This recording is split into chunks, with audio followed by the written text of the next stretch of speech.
Serious, and you're looking for a Christ man, the one who's anointed with the Lord, with the Spirit of the Lord, to do His will. I'm that nigga.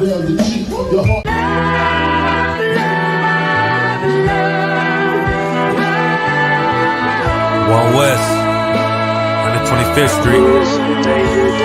Look, y'all put your faith in presidents like they gon' change this country. Run the league and let y'all play, cause y'all gon' make a money. Fuck Obama, he ain't come here on Congo.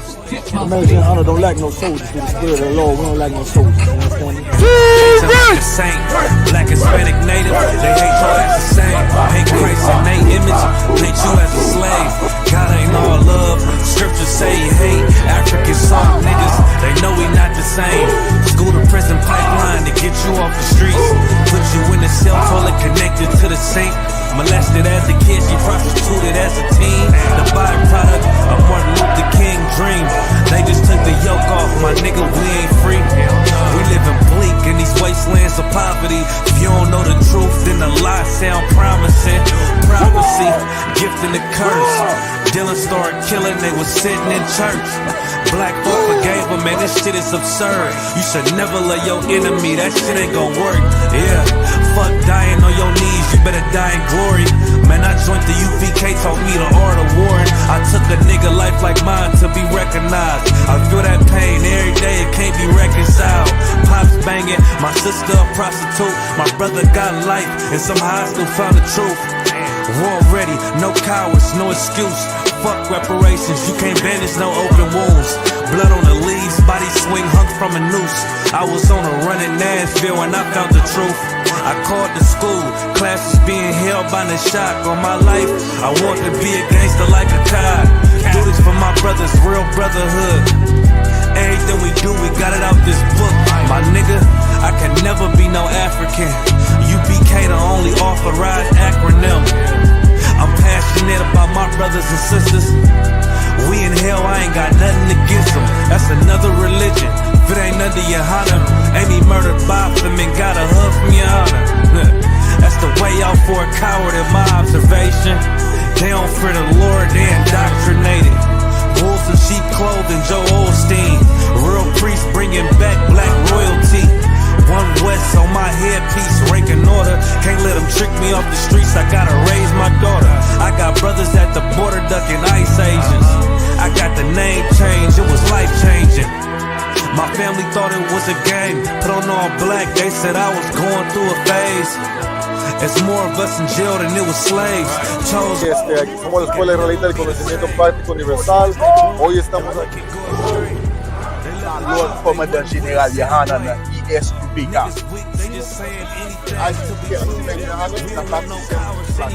This is what Commander General Yahanna did. This is what he did. First camp, I cut off all my dreads. I took an oath when that oil hit my head. Niggas capping like they lids. I'm a priest, I never stick no fork in no pig. I was dead till I found out how to live. This brotherhood taught me how to be a man. I came back to my roots, I had to dig. A couple gaps I had to bridge. I got a rib, I'm married to this work. You wanna serve the Lord, he ain't in the Christian church. I had to dig. That's right. You wanna serve the Lord, he ain't in the Christian church.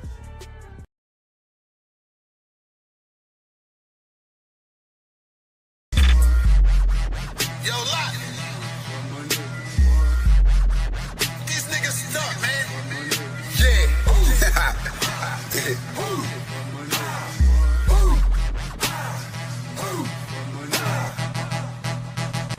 Lot.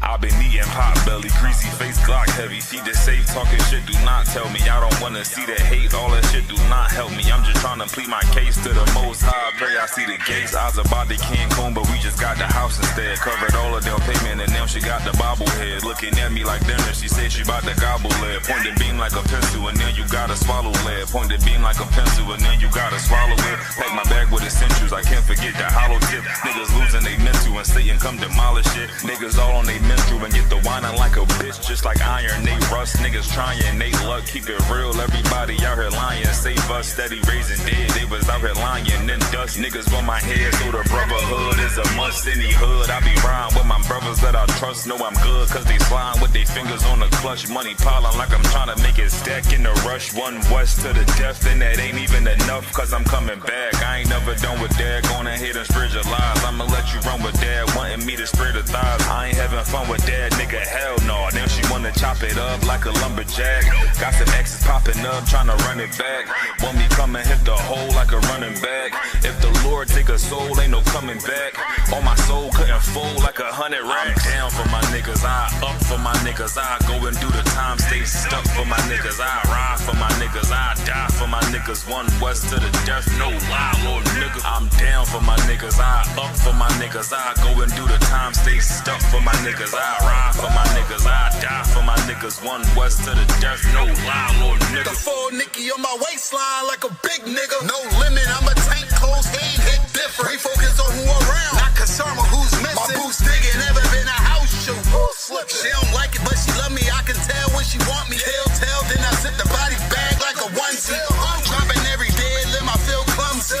Through the pain, but we don't find shit funny. I know enough that I don't know shit. It's one thing I know this. Never bite the end that feeds you. Never lend a whole shit. We don't want half of the world, man. We coming for this whole but shit. In the world, I was known to pack a bag like a road I'm trip. In the den with the lions. I be living this in real life. Ain't everything, but you gon' lose your soul. That's a real price. Getting led by a coward. I don't know what that feel like. Black on black toes to my head. I can't kill Christ. I'm down for my niggas, I up for my niggas. I go and do the time, stay stuck for my niggas. I ride for my niggas, I die for my niggas. One west to the death, no lie, Lord nigga. I'm down for my niggas, I up for my niggas. I go and do the time, stay stuck for my niggas. I ride for my niggas, I die for my niggas. One west to the death, no lie, Lord nigga.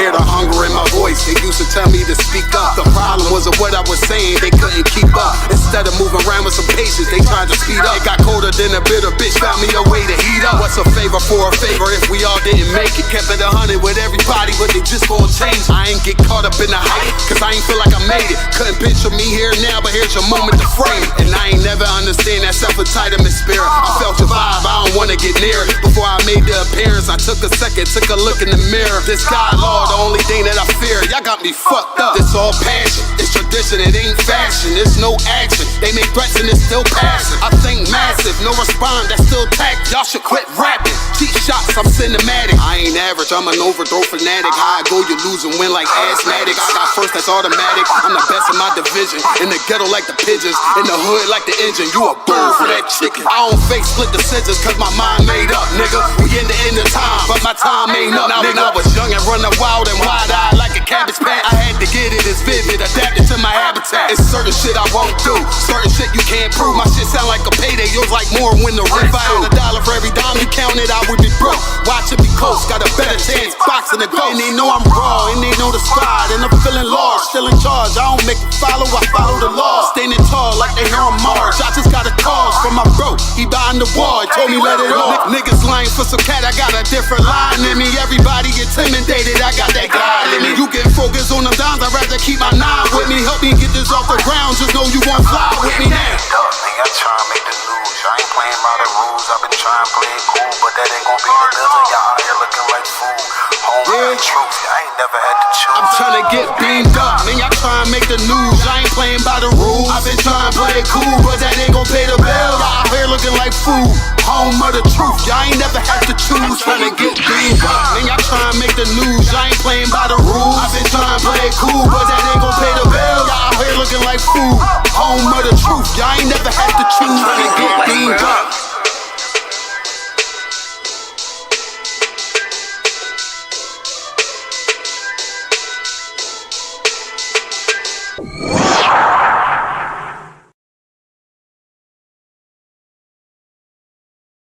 Hey, listen, brothers and sisters, man. If you like what you hear, hit the subscribe button, man. Subscribe to this channel. And also, please, go to ISUPK.com and pay your tithe. Drop me some cash so we can move around this planet like we need to, man, and do the things we need to do. They're one west. They're one west. They're one west. All right. Tap it up. Gosh, bring it down a little bit up. Looking a little bit too up. It's a little down. Yeah, that's better. That's better. You could change the background to yeah, from Shabbat Thumb, Yahweh Shema Tabah Shemi Al Shai to all the brothers and the sisters, I.S.U.P.K Scripture Breakdown, Washington, D.C. Class I.S.U.P.K under command Jerry Yahanna. You all know it. Since 1969, we've been teaching the truth about the Bible. Blacks, Hispanics, or Latinos, and Native and First People. We are the 12 tribes of Israel. We the real Jews of the Bible. The white man is the devil. Christ is black. The Most High is black. The angels are black. Next kingdom is going to be ruled by a black king. All right. Any questions in class, you'll raise your hand. Anything online, type the questions in. Tonight's topic for sure, we're going to be addressing that sodomite who went into that UFC ring and bought his damn victory, who said Michelle Obama Michelle Obama is a man, right? All because he wants to stroke Trump's micro penis. He wants to stroke his micro penis. So he has to get up there. He's done won a fight with another man, but somehow he feels so emasculated, he has to attack a black woman. Maybe because black women are more manly than you. Maybe because black women are better than you white men. So you feel threatened by them, because every brother knows there's no comparison between a man and a woman. It's really it's two different species, two different classes. So we don't fight our woman, and we don't seek to fight our woman, but the white man seeks to fight his woman. He has internal issues with his own masculinity, and there's a whole subcategory called incels, which I believe every adult white man has. Even Trump, Bill Gates, Elon Musk, they all really incel people where they're involuntary celibate because women wouldn't give them sex unless they pay them. They could buy whores, but they can't just walk into a club or a bar or a room and make a woman drop a bucket of water, if you all know what I'm talking about. They just don't have the ability to do that. You all ever see that scene from the the Heartbeats, Bukwash? The 5 Heartbeats, where the broad in the chair and she's twisted. A white man cannot do that shit. A white man cannot do that shit without touching the broad. She had enough. She had her fill in that chair. A white man can't do that, so he has to attack women. And okay, the reason why I wanted to do it is because that sodomite, that homosexual, because this is Pride Month. So, a lot of them people who was down there celebrating Trump's birthday was gay. A lot of them was LGBTQ. They wouldn't tell you that, but a lot of them would. And this sodomite who said Michelle Obama is a man, I never noticed before, but there are a lot of black people and Latino people who agree with that sentiment and agreed with that sodomite when he said it. And I was like, okay, surely either you'll fear Trump or fear the white man, or there's something in you that you don't understand what was really said, and you don't see it as an attack on black people. You see it as fun and games or some old dumb shit. When this thing here is centuries old, this what he said is part of white supremacy. It's part of the Eurocentric mindset of thinking. It's part of the American fabric, right? You all know America, of course, not America, but just in general in war. One of the ways to emasculate men in war is to attack your woman. Because if you cannot defend your woman, it means you are less, you're not a man. You're not even a man. I could go in there and squeeze her breast. I could squeeze her ass. I could strip her naked before you, and you can't do anything.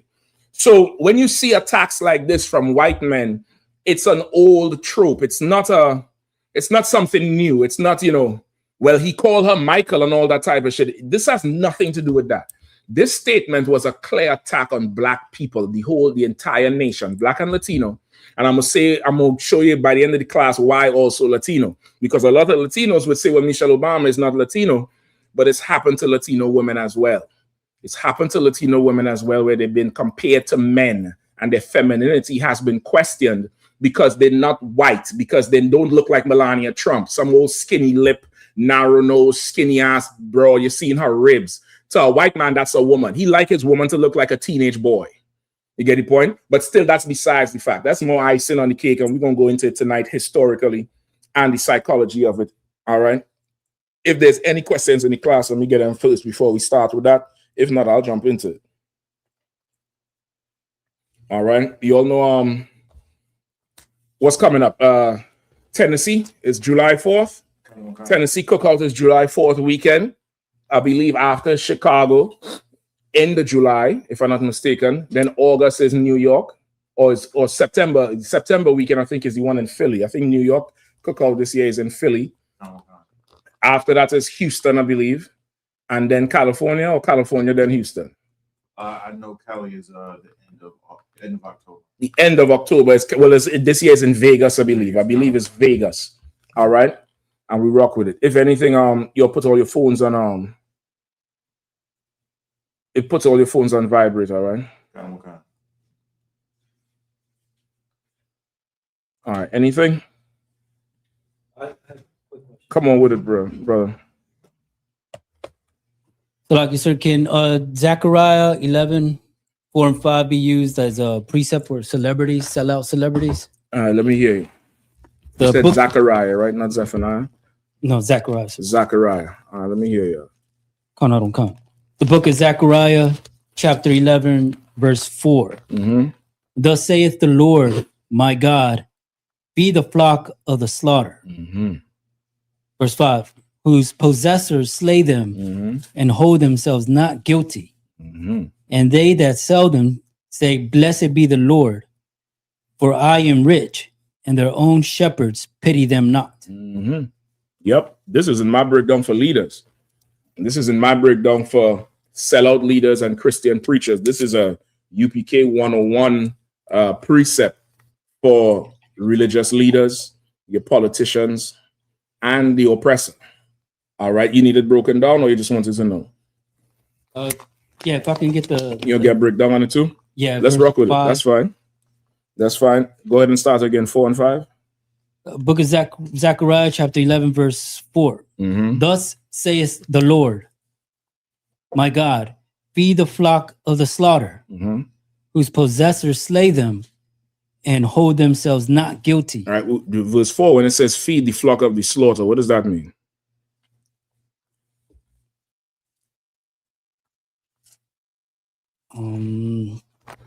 The slaughter being the What people being laid astray. Who's on there? That's Trinidad that's on? Trinidad and our wife. Okay, who's in the room in Trinidad? Salakia say, hear me? I can hear you. Go ahead. You'll switch it around and jump on the podium, all right? I said it a few weeks ago. I think maybe Sawak because he on the slave. But you'll switch it around and do it on the podium. If there's more brothers, you could sit in the room. But if it's there, you'll just turn it on the podium, all right? And you could sit on the podium. It's better, it's easier. You could see you all more.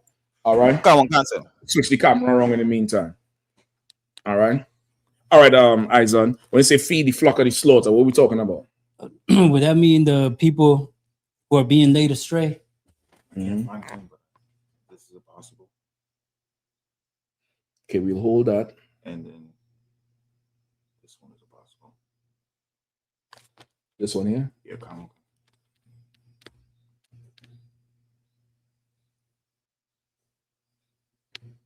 See if we could find a video of this. Just to see if there's any kind of, femininity on it. All right. Go ahead, Aisan, please. So feed the flock of the slaughter. Is that the people who are listening to the celebrities and pastors who are getting lost? Yes. Yes. It's really the 12 tribes. Like we are the flock of the slaughter. Because we are being led to the slaughter from the celebrities, from the politicians, from your religious leaders. We are being made to be prey for the heathens. You get the point? Like the oppressor puts the Chinese man in our neighborhood to set up stores and shops and liquor stores and restaurants. And our leaders say nothing about it. Right? And when something happens, when one of them violate our woman or, kill one of our young brothers, our leaders say nothing about it. So the Lord is saying, go feed the flock of the slaughter. Go give them something. Go ahead. Verse 5, whose possessors slay them and hold themselves not guilty. Right. And what does that part say? That's I guess saying that like the pastors or celebrities whose possessors slay them and hold themselves not guilty. So the possessors being the pastors or celebrities. Are the pastors our possessors? Laws, sir. Who possesses us? It would be the heathen nations. Specifically the white man. The white man possesses us. He tells us when to go, when to come, what to eat, when to eat. He tells you when you could love your mother, right? Yeah. He tells you when you could love your father, right? He tells you when to give thanks. He's our possessor, right? Because it can't be the religious leaders, because are the religious leaders, what does it say? Do the religious leaders slay us? Slay means what? To slaughter, to kill us. Who's killing us? The white man. The oppressor. He's our possessor. You get the point? We belong to him, and that's why he carries us the way he does. Because he has ownership of us physically, but more so mentally and spiritually. You get the point? Come on. You think something like that is the reason why that UFC fighter said something like that? Absolutely, 100%.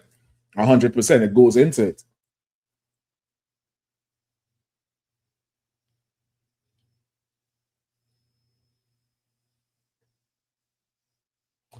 You might need to do some research on this guy. See if you could Google him and find something about his past. There's something ain't right about this dude. All right. See if you could find something. I did not see that before. All right. Salaki, go ahead. What you were saying? Yeah, like the UFC fighter that would possess him to say something like that, Well, not so much him personally as a possessor, but because as a people they are over us. He has the he is not unchecked. As a people, we have a check with us that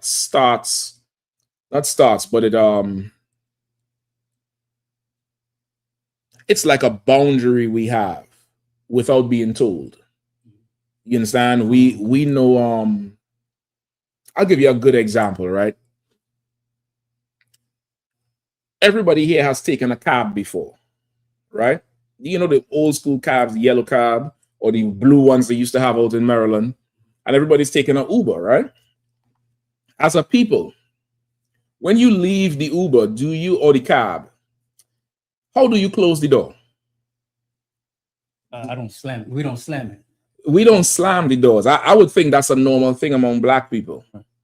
But white people will slam the fuck out of your door. You hear it from across the street. You hear the cab door go bang from across the street. And to them, they're not on purpose trying to break your shit. They don't have a boundary. We have a boundary in us that built in from a young age, where you get a brand new shoe to go to school with, right? Fall semester starts, you go into school, brand new shoes. What happens if you come home with those shoes muddy and scuffed up? What usually happens? Your parents will say something. Your parents said something. I get belt. Because these, you know how, and what do they say? You know how hard I worked to get these shoes and you couldn't take care of it? Our parents are not even registering. This is a child. What the fuck are you talking about? I'd walk barefoot if I could. I only wearing these shoes because you told me I had to. But if you didn't tell me, I would go to school barefoot, nigga. I wouldn't even walk. I don't care about these goddamn shoes. But a white person, their teenager crashed the BMW. Are you okay? All that matters is that you're okay.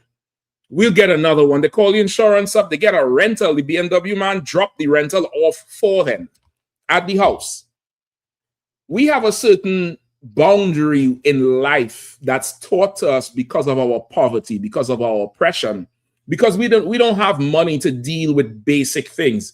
There's a statistic in America saying the average Black and Latino family cannot afford a $1,000 setback. Like if there's an emergency in your house, I don't know, your water heater, that's usually the thing that goes in a house. The heater blows, a car accident. The average Black and Latino family cannot afford a $1,000 setback, which means you don't have $1,000 saved. You get the point? So because of that, you know how much thought goes into right foot, left foot? You know how much thought goes into everything you do because you have a boundary you can't cross. They don't. They don't, so they could say what the hell ever. He could say that shit. They're not going to fire him from UFC. They're not going to do anything. Meanwhile, some sister down there in Texas, she said something about Austin Metcalf. They fired her. They let her go. You get the point? So it's not so much that that he is our possessor or something possessed him to say it. This is America. And America, to prove you're an American, you have to show wanton hatred for Black people, Black and Latino people. You have to just show it, even though he may not even believe it. He may not even have believed that. But on that moment, he has to stroke Trump. He has to go ahead and do it. And if he doesn't do it, he's un-American. You get the point? But this one here is talking about the oppressor. This one here is talking about the white man. He's our possessor. He slays us. I'm going to give you a good example of it. In Mississippi, I think yesterday, this woman, I don't know if the brother is the child's father, if that's just a man. They went shopping for diapers. The people in the store accused them of stealing the diaper. The cops show up, shoot up the car, kill the 1-year-old boy. That's our possessor slaying us. You get the point? What's the other one? The brother there, the Metcalf dude, right? Everybody said Metcalf attacked him. He gets 35 years. He has to get that thing. You understand? Like their wanton hatred for us is this thing here. Our possessors slay us and then count themselves not guilty. I ain't do nothing wrong. Right? The dude who killed Michael Brown, Derek Chauvin, I think is his name. Yeah, what he said, you all don't understand. It was like Hulk. That's what he said. He said Michael Brown was like the Incredible Hulk coming through the window. This is a 15-year-old boy. And this is a grown man. And a 15-year-old boy coming through your window to you is Hulk. Brother, they asked him, the ABC News anchor, I forgot his name. The ABC News anchor asked Derek Chauvin, seeing what happened, is there anything you would do different with the Michael Brown situation? He said, no, I'll shoot him in his head again. You understand? This is who we're dealing with, whose possessors slay them and hold themselves not guilty. Go ahead. And they that sell them say, blessed be the Lord. Mm-hmm. And they that sell them say, blessed be the Lord. Who sells us? That would be the pastors and the celebrities. The oppressor. The oppressor has sold us into slavery. Right or wrong? He sold us on auction blocks.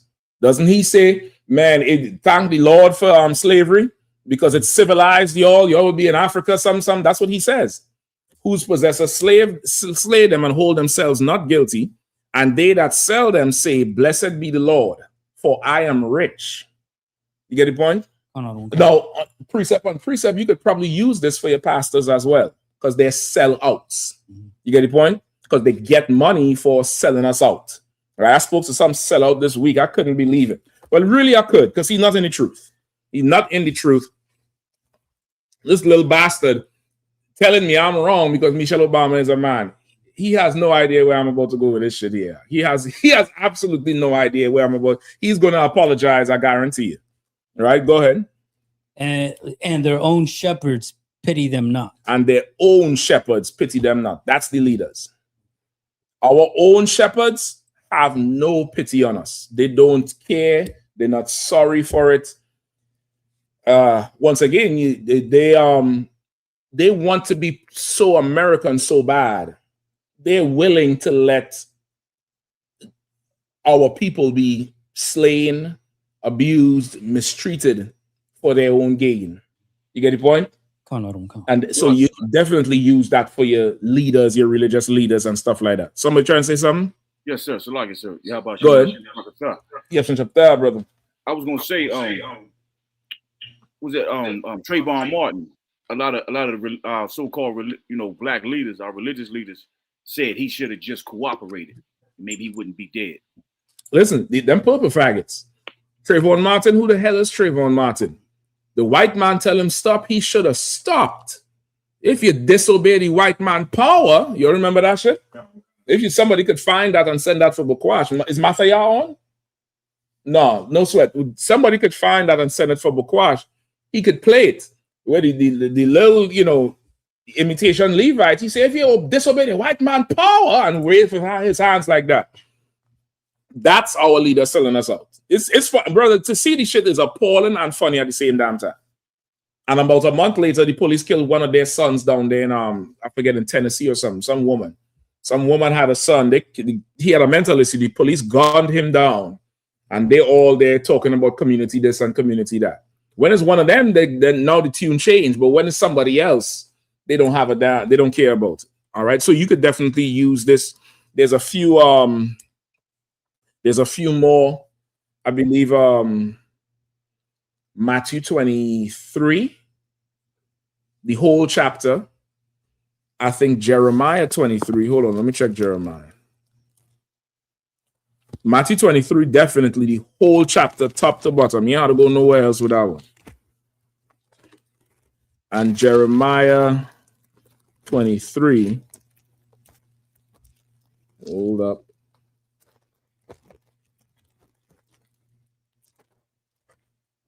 If you find what Jeremiah 23 says.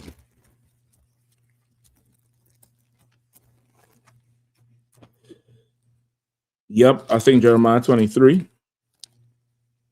Verse 1, sir? Okay, so no, the first part of it. Yep. Yeah, go ahead. The book of Jeremiah, chapter 23, verse 1. Woe be unto the pastors that destroy and scatter the sheep of my pasture, saith the Lord. Go ahead. Verse 2. Therefore, thus saith the Lord of Israel against the pastors that feed my people. Ye have scattered my flock and driven them away, and have not visited them. Behold, I will visit upon you the evil of your doings, saith the Lord. You get the point? You take this whole chapter all the way to the end. I mean, insane. Give me skip to verse 25.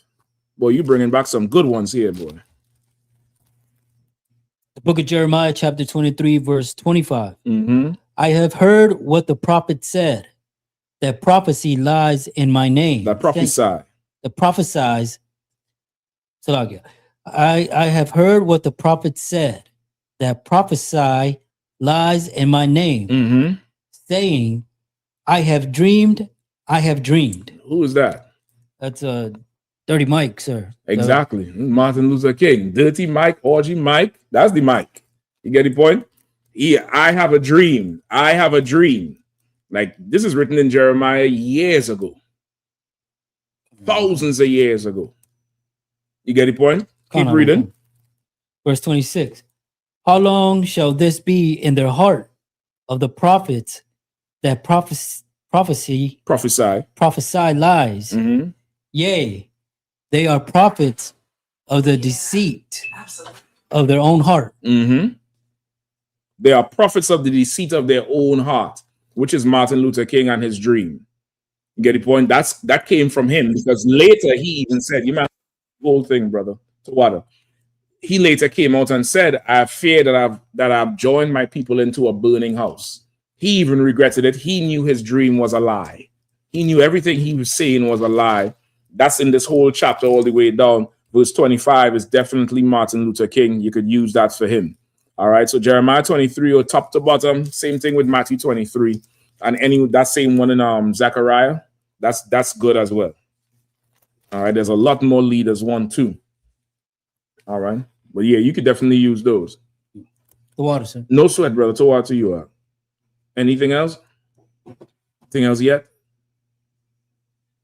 There was a question online. Okay, let's get it.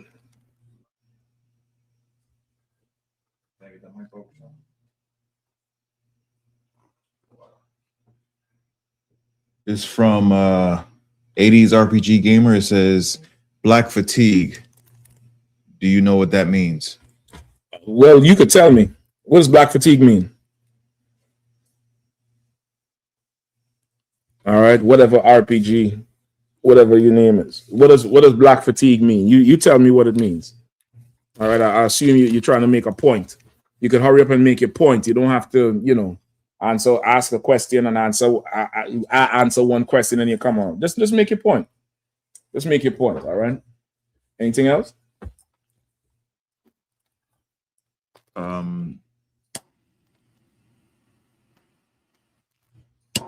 No, we're not, sir. Not yet. Any other questions in the room? I had a question. No sweat. Let me know when you remember. All right. Okay. In the meantime, let's get give me the video or the sodomite make any statement, if you don't mind. We'll run into it. If there's any more questions, this is what to do. We just hold them for afterwards. All right. I'm gonna just go ahead into the breakdown right now. All right. So you all know Trump had his 80th birthday this weekend, right? 80 years old, and you lead in the free world. You're on the verge of dementia, right? Probably already there, half senile.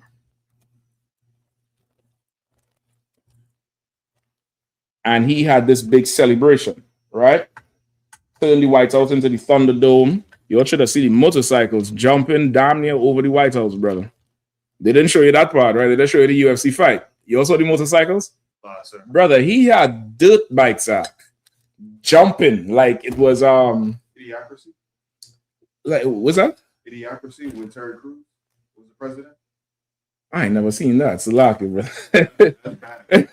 It's like what's the Evil Knievel? You see Evil brother, dirt bikes are jumping something and landing on a huge almost like a big pillow, like a ramp, but it's like a pillow.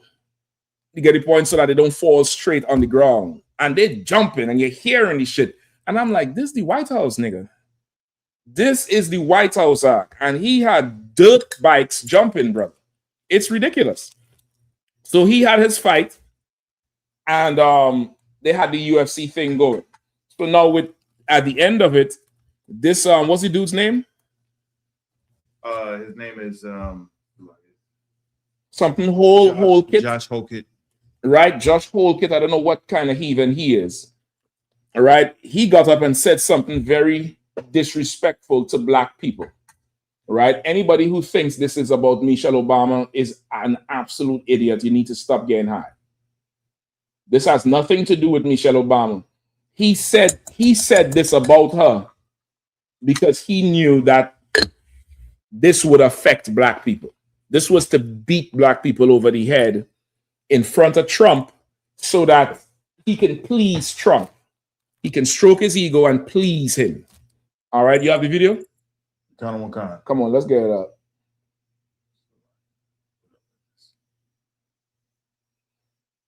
Right, whatever Holkit is his name. Josh Holkit surprised the crowd with a shocking statement during the UFC Freedom 250 event on the White House lawn on Sunday. After Holkit won his bout against fellow heavyweight Derek Lewis, he said this during his post-match interview. You can pull it back. That Derek Lewis UFC come Freedom on now. So 250 Derek event Lewis. on the White House lawn on Yeah. Pause it right Derek there. That Lewis. Derek Lewis guy. Ain't that the guy to just crawl on the ground and do this thing here? You're not beating that dude. That dude is like the most unskilled boxer who fighter who wins just through sheer determination and niggerism. You get the point? He doesn't have a tremendous skill set. His ground game, his standing game is all the same. But you're not beating him because he's not giving up. How the fuck you beat him? I don't understand this shit. Go ahead. He said this during his post-match interview with Joe Rogan.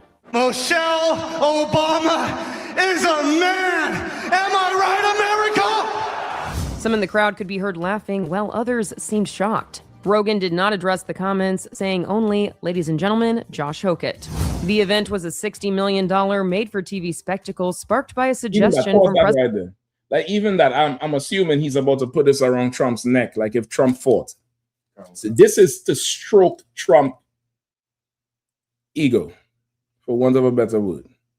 This is for that. This is to make Trump feel like he's the man, and this sodomite here has to do the same thing. Something about that chest tattoo is telling me something else about this cat.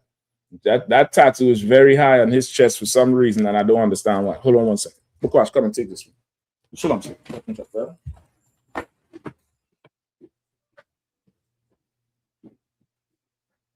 No, that was how I called it.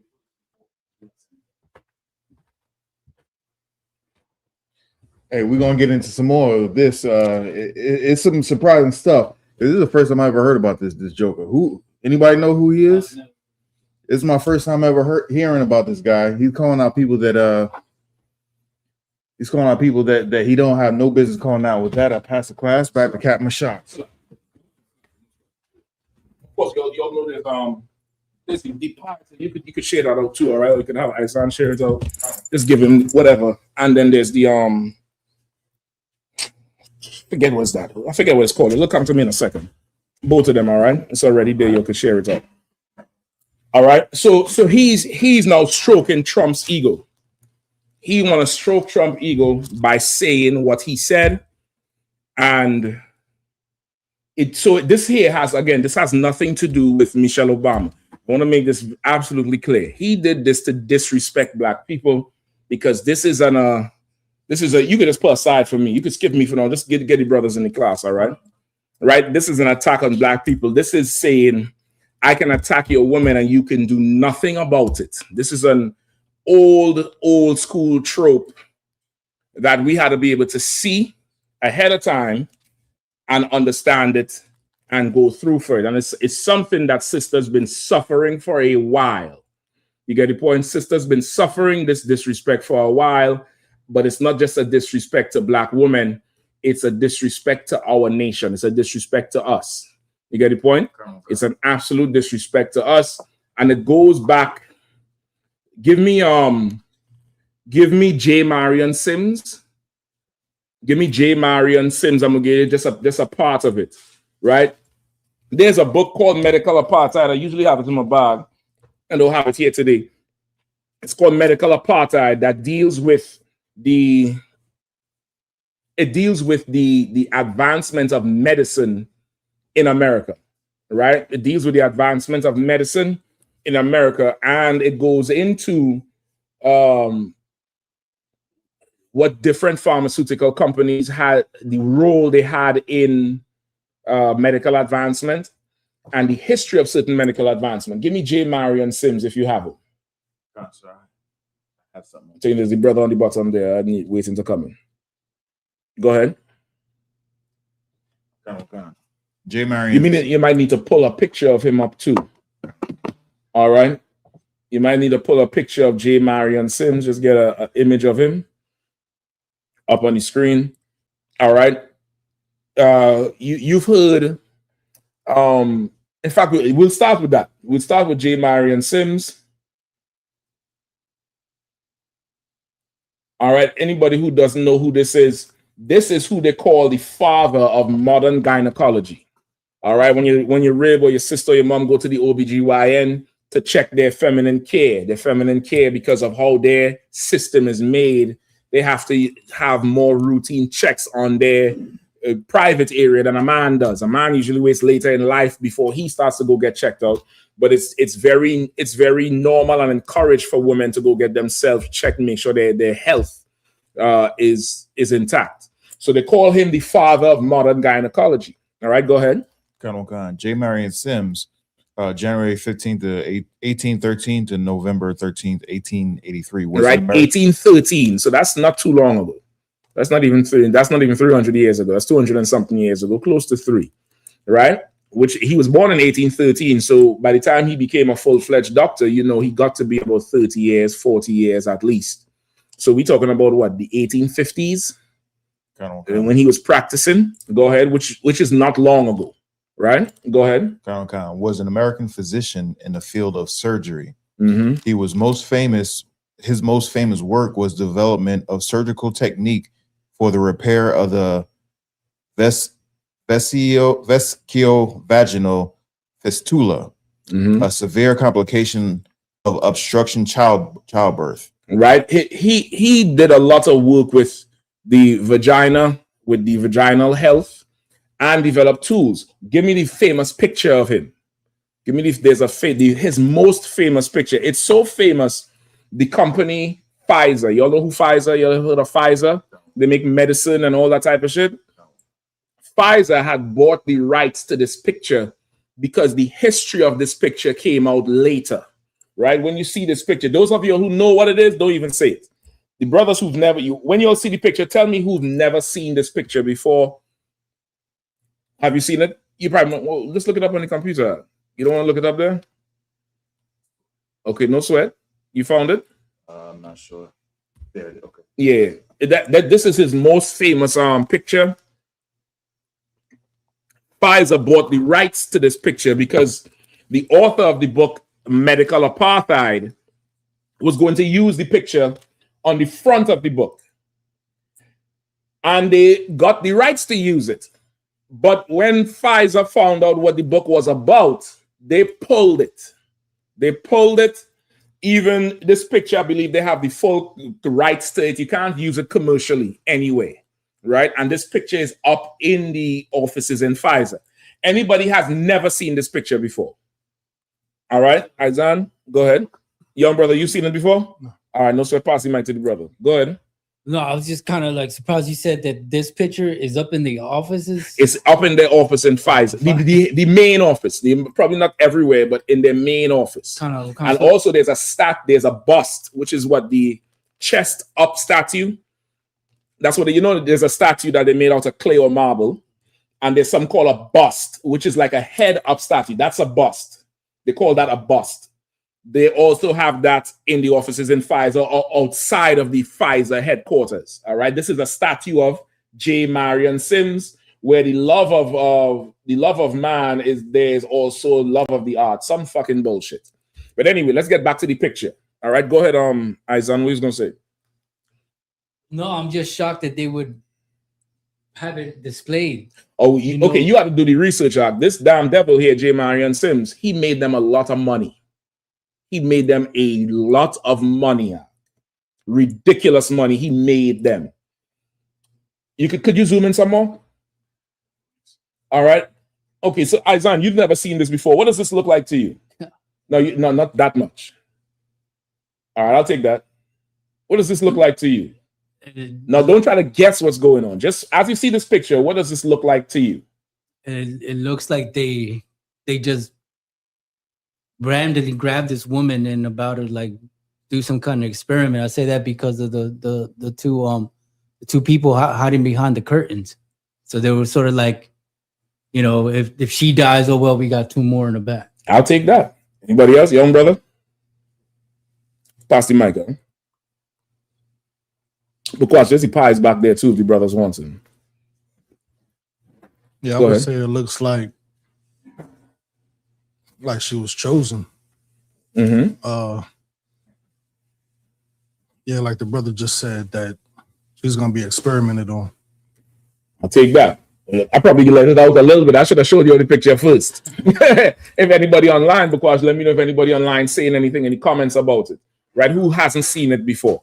But for those of you who have, I know you all know the story. I covered it in class, all right?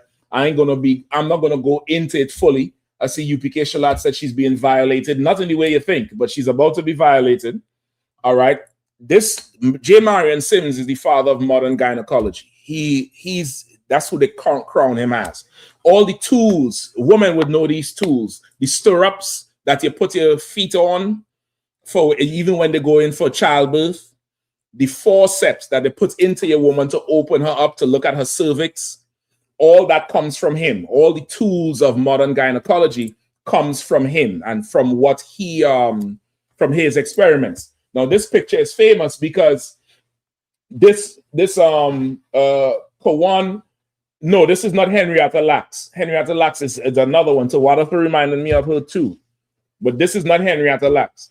Henrietta Lacks. This sister here, they are about to cut her open with no anesthesia. It's in the book. I'm just not going to go into it because I'm going more into the other, what this faggot said.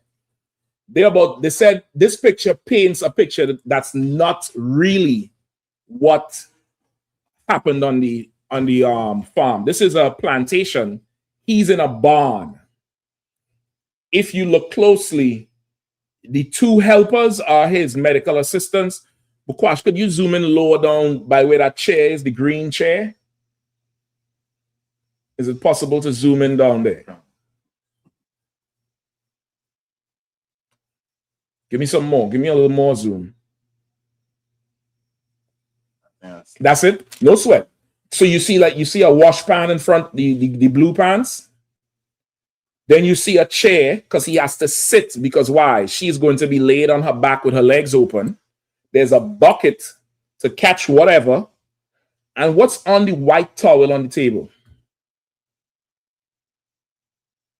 Tools. You can't barely make it out.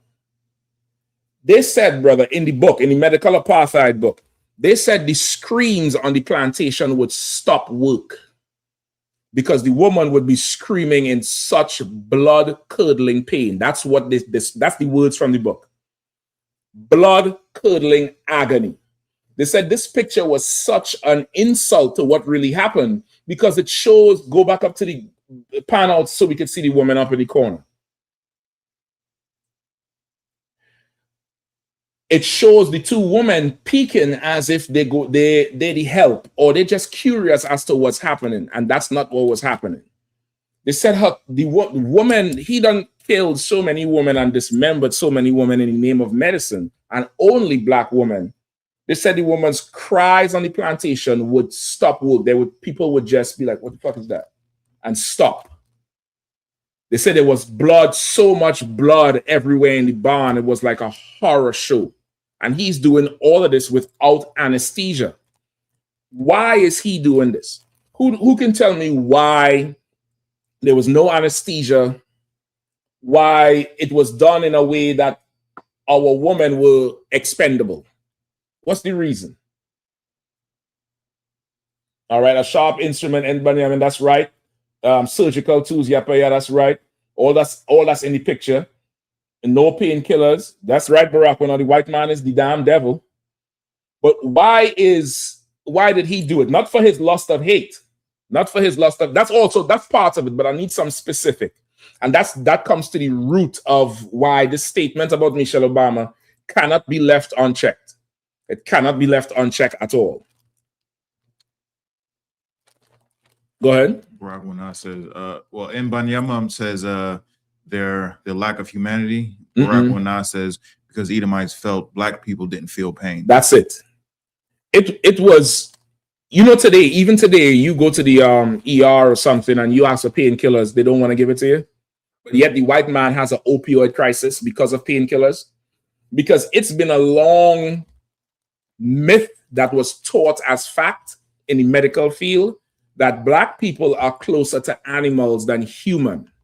And because of it, black and Latino, and because of it, our threshold for pain was way higher.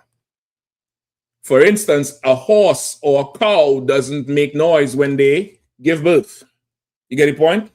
And they said we are closer to that than an actual human. We don't feel pain like that. We just bigger and stronger and brute beasts. So you don't need to do that to a woman, a black woman. She's not really a woman. She's like a heifer. She's a bitch to be bred. You get the point? That's the thinking of the oppressor towards our women. There's a philosophy called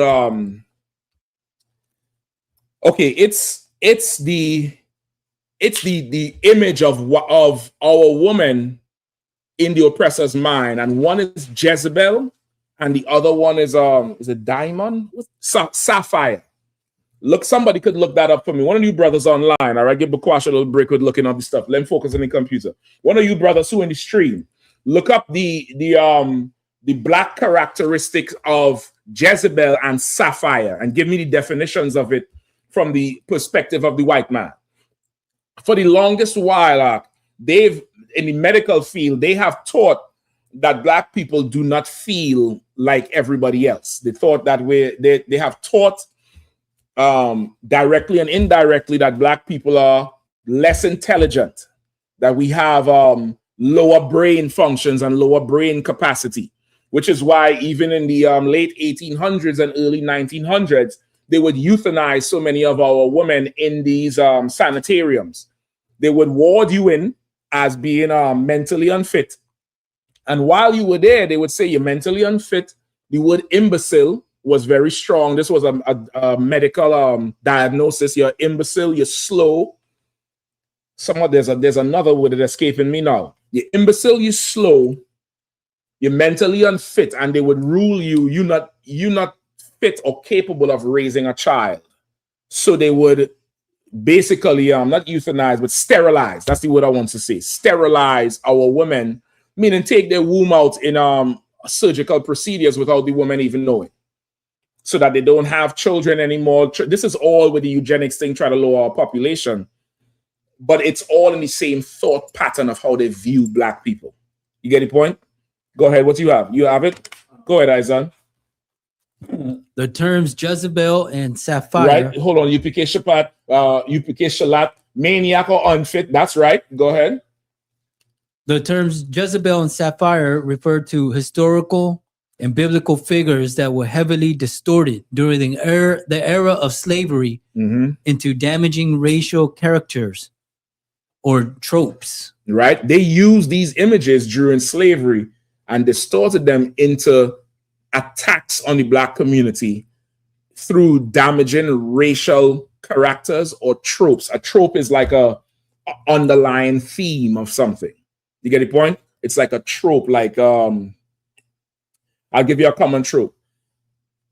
How they say people from the country slow, people from the city are smart. That's a trope. That's it's like a stereotype that's negative, but you could build on it. You get the point? Go ahead. Well, of course, that part is not true. Go ahead. Applied to black women. And this applied to black women. Go ahead. They are deeply. And let me tell you something. After this class, if you still say the I.S.U.P.K. hates black people, you slow. You slow, you a maniac, you unfit. When this white man, he up there disrespecting a whole entire nation by disrespecting black women. And if there's black women who agree that with that nonsense about Michelle Obama, the attack is going to be turned on you soon enough. Go ahead, read it again. From the top, sir? No, just from where you was just about to read. Applied to black women. They are deeply rooted in misogyny. Misogyny. It's a combination of the word misogyny or misogynistic and the French word noir, which means black. Misogyny is the hatred or the culture or the thought pattern of hatred of women, right? So they're saying this misogyny is some black female activist, some feminist. She coined the phrase for the wanton open attack that's been happening to women who were not white. And it's very obvious that even in white supremacy, just down to your what's considered pretty for a woman, it's through white eyes. You get the point? This is through the eyes of white people. So of course, any black or Latino woman does not fit that mold. And what happened because of it? Our women went to cut our noses off, cut the lips off, go on these crazy ass diets to get skinny when the Lord didn't make you like that. He didn't make you to be, a waif. He didn't make you to be some old anorexic broad. He made you for your man. He made you for your nation. You have everything it takes to build your nation. But you want to follow after these oppressors when these oppressors hate us so much to the bone. Any more? Go ahead. They are deeply rooted in misogyny, a specific form of misogyny directed at black women. Go ahead. The Jezebel character. Originating during American slavery, this trope was weaponized by white enslavers to justify the sexual violence, exploitation, and rape of black women. Right? This trope that black women were just Jezebels, meaning we were hypersexualized. They like sex. They might say no, but they really like this to justify all the sexual attack they would do on sisters. Just last week, we were showing the one down there in Georgia, on the border of Georgia and Carolina, where the white man, old white man, pretending to be a cop, had this young girl in handcuffs. For what? For what? It's that this is part of white supremacy. You get the point? So the first trope, what they would teach about you. These black men, all they do is eat watermelon, love fried chicken, and want to have sex with your white woman. It's a trope. It's what they teach so that it justifies themselves. You get the point? Keep going.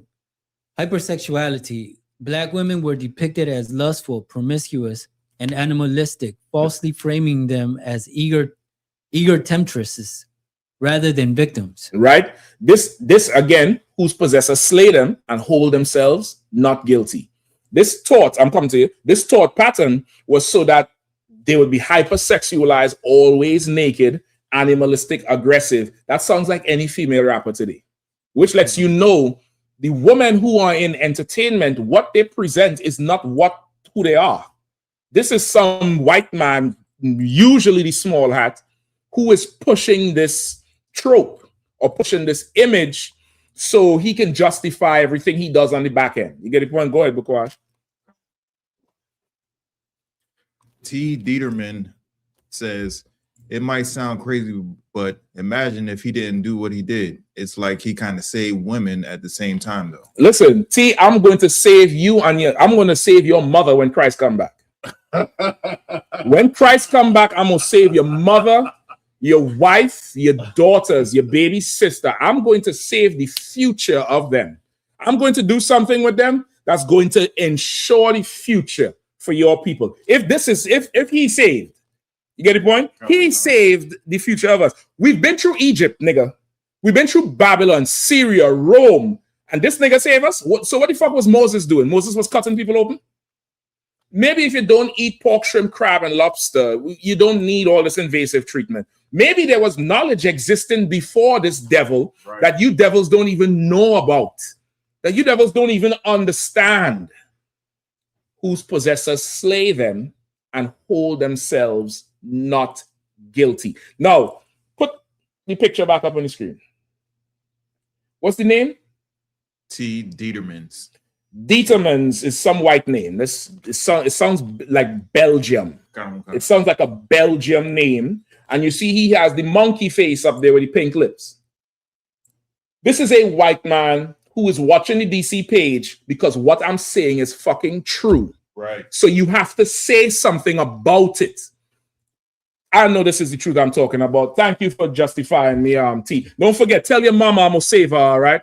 I'm gonna save her, and tell your wife I'm coming to save her. I'm coming to save her with something that you don't have, T.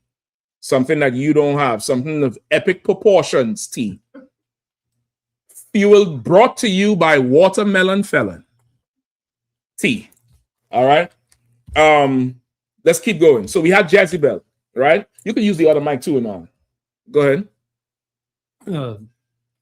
Under Jezebel's also manipulation, they were characterized as using their bodies and allure to deliberately lure men into situations of their own benefit. Right? So that's what they said about our woman. Our woman was just over-sexualized, hypersexualized, which is far from the truth. Get somebody, what's the woman's name? There was a woman who, what's the sister's name? Not Henrietta Lacks. I believe, okay, was she Rosa Parks' lawyer, or Rosa Parks' lawyer defended this sister? There was the story of a sister. Somebody look it up for me. Arawadi, one of you brothers look it up. There's a story of a sister that went out on a date with a brother. And I believe they were pulled over by a gang of white men. And I think the brother ran. I'm going to look for it. Anyway, give me the other one. Give me Sapphire. Give me the Sapphire trope. The Sapphire character, originating from the character Sapphire Stevens on the 1940s, 50s, Amos and Andy radio and television show. This trope is commonly referred to as the angry black woman stereotype. Aggressive and domineering. This stereotype depicts the black woman as overly loud, hostile, stubborn, and combative. That sounds like your housewives. Every housewife show, every you know, the all them shows where they're all in one house. They're all in one house and they have a reality camera. This is that. This is, read it again. Aggressive and domineering. Aggressive, domineering. Go ahead. This stereotype depicts black women as overly loud, hostile, stubborn, and combative. Overly loud, hostile, stubborn, and combative. And both of them together is the stereotype of black women today. So it's easy now, because before they assassinate you, they had assassinated your character. It's easy now to just say whatever about black women. Now, who does Michelle Obama represent to the black community? What does Michelle Obama represent to the black community?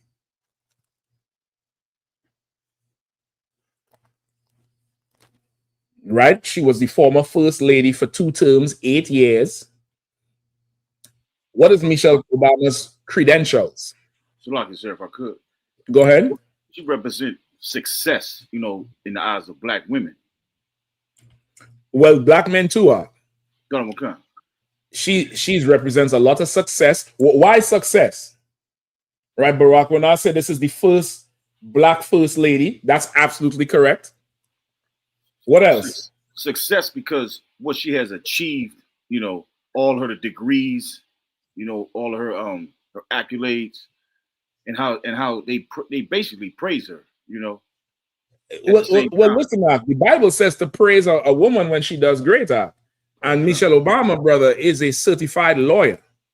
Let me tell you something about Michelle Obama. And listen, you all know I'm very, very strict and hard on women. And I have nothing good to say about women who are not in the school. I don't really care too much. But this broad, which is how I know a woman is a resource. I know you all heard me say that in here before. She's a resource like oil. It's a resource that if you know how to manage, brother, you could build a hell of a nation. You could build the kingdom of heaven. If you have a sister or sisters and you understand that these broads could do things that could aid you tremendously. Michelle Obama was a lawyer that graduated from which school? Anybody knows? Did she graduate from what's the one that they always show on TV? Yeah, a little hard. No, what's the one they show on always a show on TV? That they tell you could come to school. DeVry? Yeah, she didn't graduate from fucking DeVry, you know. She ain't graduate from DeVry or Phoenix. No shade to anybody who went there, but there's a difference, and your paycheck would show it. She went to, I believe, Harvard Law School. So I think it's the top law school in the nation. She graduated from there, and she supported Barack Obama when he was jobless.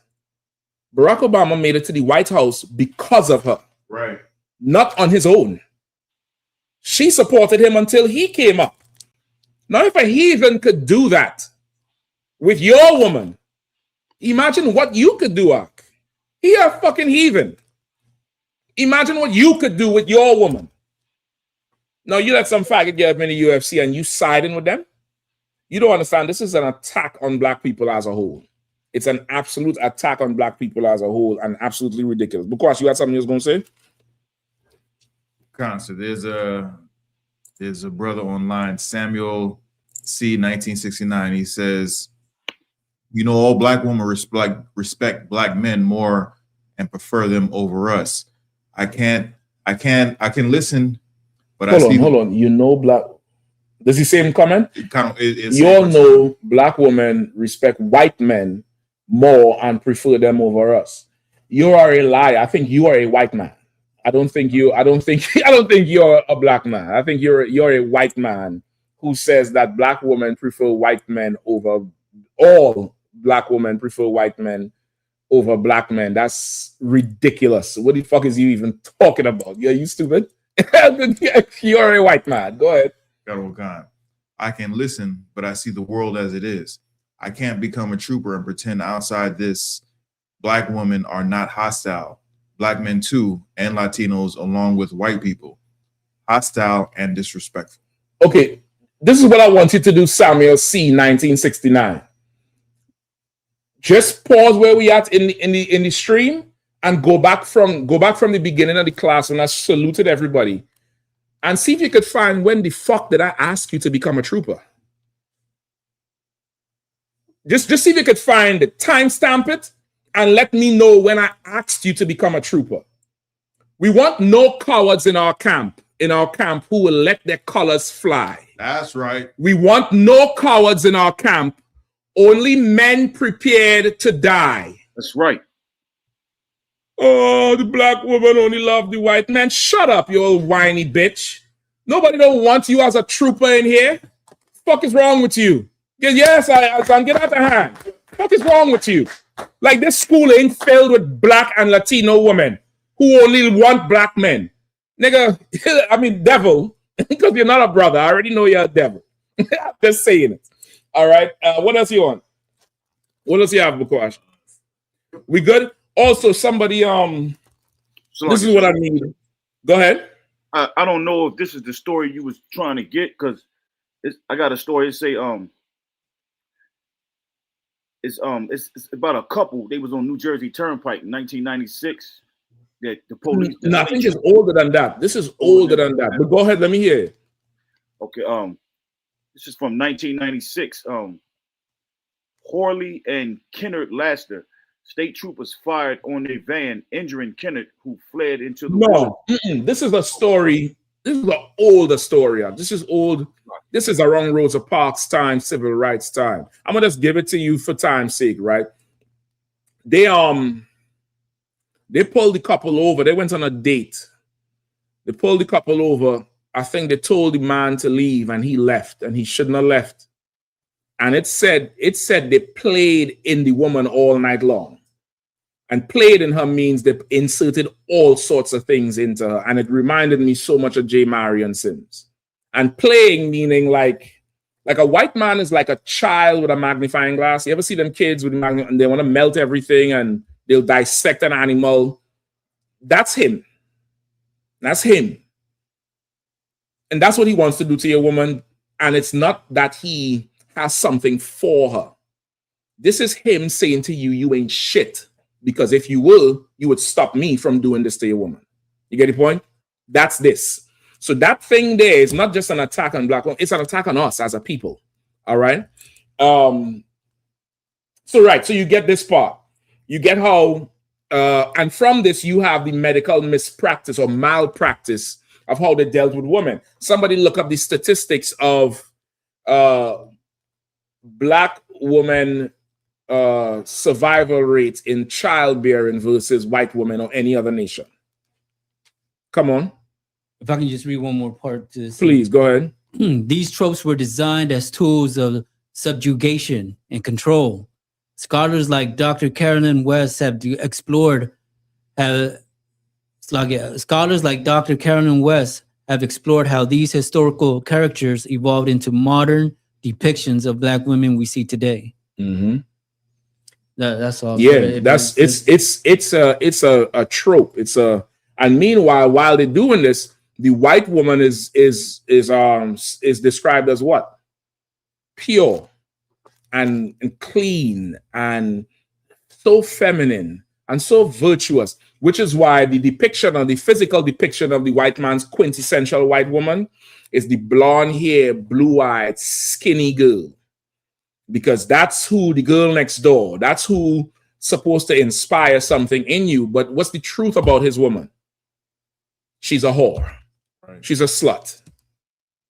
Which is why the current first lady is a whore. She's a slut. You could go right now on the internet and see her whole ass. See the front and the back, side to side, according to the rapper. You could see it all from the top to the bottom, to the back to the front, and side to side. You could see everything. Don't put it up because it's pornographic. I'm talking about you see the whole bitch titties are. You see the V in her leg. You see the whole thing naked. That's the first lady. You could see her on the internet right now naked. Michelle Obama is a lawyer. She's a full-fledged lawyer that put the president, the first quote-unquote black president, because he's an African, paid his bills and help him finish law school and funded him as he became a politician all the way to the White House. Barack Obama got to the White House on the strength and femininity of a black woman. Meanwhile, Trump has had to buy his wife from Jeffrey Epstein. But the sodomite UFC fighter said nothing about that. He ain't said nothing about the property that Trump bought, the sexual property he bought. You get the point? Go ahead. What do you have for me? God, sir, I have a black woman experience roughly 45 to 50 maternal deaths per 100,000 live births, whereas a white woman experience 14 to 15 deaths per 100,000 births. That's saying that black women are 3 times more likely to die in the birthing chamber or the birthing theater than white women. Why is it that we are what? They say we are what, 13% of the population? And if, let's say, it's 60-40, because women are more than men, population-wise. Let's say 60-40. So we're talking about what? 8 to 6%? 8% of the population versus the white population, which is way more. We're less than them, but our women die at a rate that's triple theirs in childbirth. Why is that? If I could, come on with it. I had a barber one time tell me that his brother had a wife who they had 10 kids, and on the last child, she went through birth. And there was some complications. She was telling the doctor, "Hey, there's something wrong with me." Mm-hmm. They looked her over and sent her home. The next day, she died. Brother, that's how common that story is. Serena Williams. Everybody knows Serena Williams, right? Serena Williams went and married that devil, but that's her sister. And what else did they call her? Pull up a picture of Serena Williams, please. Right? Pull up a picture. What did T say? T came back and said something. What did he say? He said, all races have a kind of like superpower that help each other and destroy each other at the same time. Well, listen, T, I don't know about that superpower, but I know when Christ come back, I'm going to ask Christ to save T's wife and his mother. Because T said J. Marion Sims, if you think about it, he kind of saved us. So we'll try to save the woman and his family. Give me a good picture of her in her prime. Tawada, give me that one. I'll take that one. Let me zoom in on that one in her prime. Anybody remembers what they said about Serena Williams? What did they say? What did they say about Serena Williams when she was whooping ass? Right? Barack Obama said they called her a monkey. I remember that shit. What's up? I don't know. Y'all decide that. You on the door. It's a lot. I'm trying to teach the class. You could decide that part. You can just put Barack Obama's comments up if you don't mind, and let the brother back in. All right. No. There's Arawadi. I think he waiting to come back in. You could just add him to the stream, all right? Right? They called her a monkey. They also said she was a man because look at her. She big muscle bump. Remember, they were saying, why is she yelling on the court so much? Because when she hitting them 100-mile-per-hour returns and them white girls can't handle, they were saying she's so strong and the screams is distracting. And they was alluding to she was a man. They were saying the same thing about her, right? Now, why is it that black woman, okay, she went to the hospital when she was pregnant, and she told them they was trying to discharge her. If you know anything about, the childbearing, they'll send your woman home maybe the day after, at most maybe 2 or 3 days later. Some places, I think UK, they send you home hours later, hours after. They don't even hold it. They send you straight home. She's telling them she's not feeling okay. He's telling them she's not feeling okay. They're trying to send her home. Somebody could look up the details of the story. Come on. I know. So she had the baby, and she had issues complicated with the body before, so she knew the feeling of whatever was going on. Right. So she told the doctors, "Hey, you need to do like a ink test to see if I have any blood clots. Right. I have a history of blood clots." Right. They said, "No, that's not normal. Go home." Right. And she was like, "No, I know my body. I'm a professional athlete. This is my job. Do the test." Right. They was like, "No, we're not gonna do it." It's like, "I'm Serena Williams. You're gonna do it." Right. And then they did it, and then they found the blood clots. They found the blood clot. Like she would have been dead if she didn't say anything. And that's another thing too. They say in the hospitals during childbirth, because you know a woman, she's halfway out of it. If she does not take the epidural, she's in pain. It's a lot of pain to do the birth naturally, which means if you ever been in pain, you ever had a broken leg or something, and I'm sure it's much worse. It's hard to think straight because your body is going into shock. It's dealing with pain. Your blood pressure is up. Much worse again. You have something coming out of you that don't want to come out. Then now, if she does the epidural, she mightn't even be fully conscious. They say it's best for a woman, when she goes into the theater, to have a relative there who can advocate for her, right? Because she's not able to say, "No, don't do this to me. Cover me up. Bring the baby." She's out of it. And if she does, there's nobody to advocate for her. These bastards in there will just let anything happen. And Serena Williams had to advocate for herself and throw her weight around in there, or else she would have gone home and died from the blood clots. You understand? Come on. The thinking that black women are men or animals or harder or stronger or, anything else but a soft feminine thing, it's dangerous. It's a dangerous thing. It's a matter of life and death. Also, somebody look up for me the rise in, what's the word? Not mental disorders. The rise in mental illness in black women over the past 10 years. Somebody look up the increase and what they're saying is the reason why. Come on, what you got? Captain Warren texted me. He said there's a question from Baltimore school. No, sir. Is it in there or he texted? Go ahead, let me hear it. Colonel Khan. It says, "Shalom, I apologize for the delay. I'm interested in marriage soon, and I remember hearing I have to wait 6 months before I can even deal with a brother and the truth. I wanted to understand better, when will that time frame begin, and how can I start so I can prepare myself better for my future head?" No sweat. I'm gonna get to that one right after. I'll try to tie it and just remind me about that question. All right. Okay. Before we close off. So yeah, somebody who's on there, who online, look that stat up for me, right? The rise in mental illness in black women, I would say in the last 10 years. It could be shorter. In the last 10 years, and what they say is causing it. So now they call Serena Williams a man, right? Because you ain't got to do that. I'm gonna have you do something else. There's other brothers who could look it up. Let me see what Barack Onat saying. Yep. Go ahead and read it out. Okay. Always my mom always said, don't go, Slaki, don't go have your baby alone at the hospital, or else you'll end up dead. Now you see the calculations black people have to make to have a child. You think a white woman thinking about that? She know the whole hospital want this white baby to live out. Right.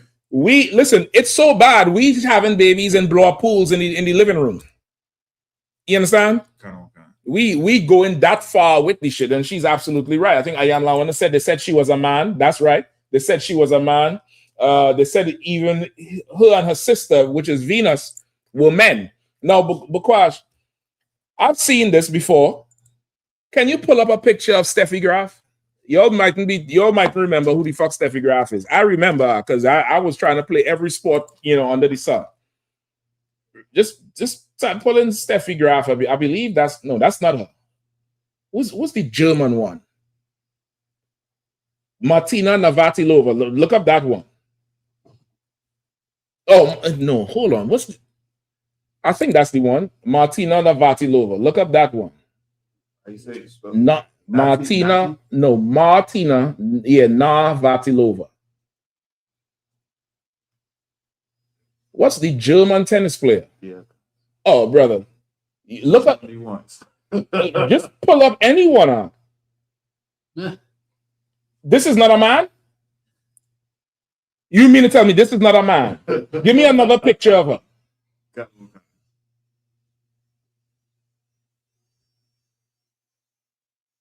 Look at that thing there. That look like He-Man. That look like I have the power. By the power of Grey Skull, head looking at. That's not a woman, huh? There's more of her. There's more of her. As she get older, she start looking like she halfway start looking like Bill Gates. Look at this shit here. Nobody's saying this is a man. Look at the one down there with the tennis ball. Where she had the tennis ball and she pointing, right? Yeah, that one.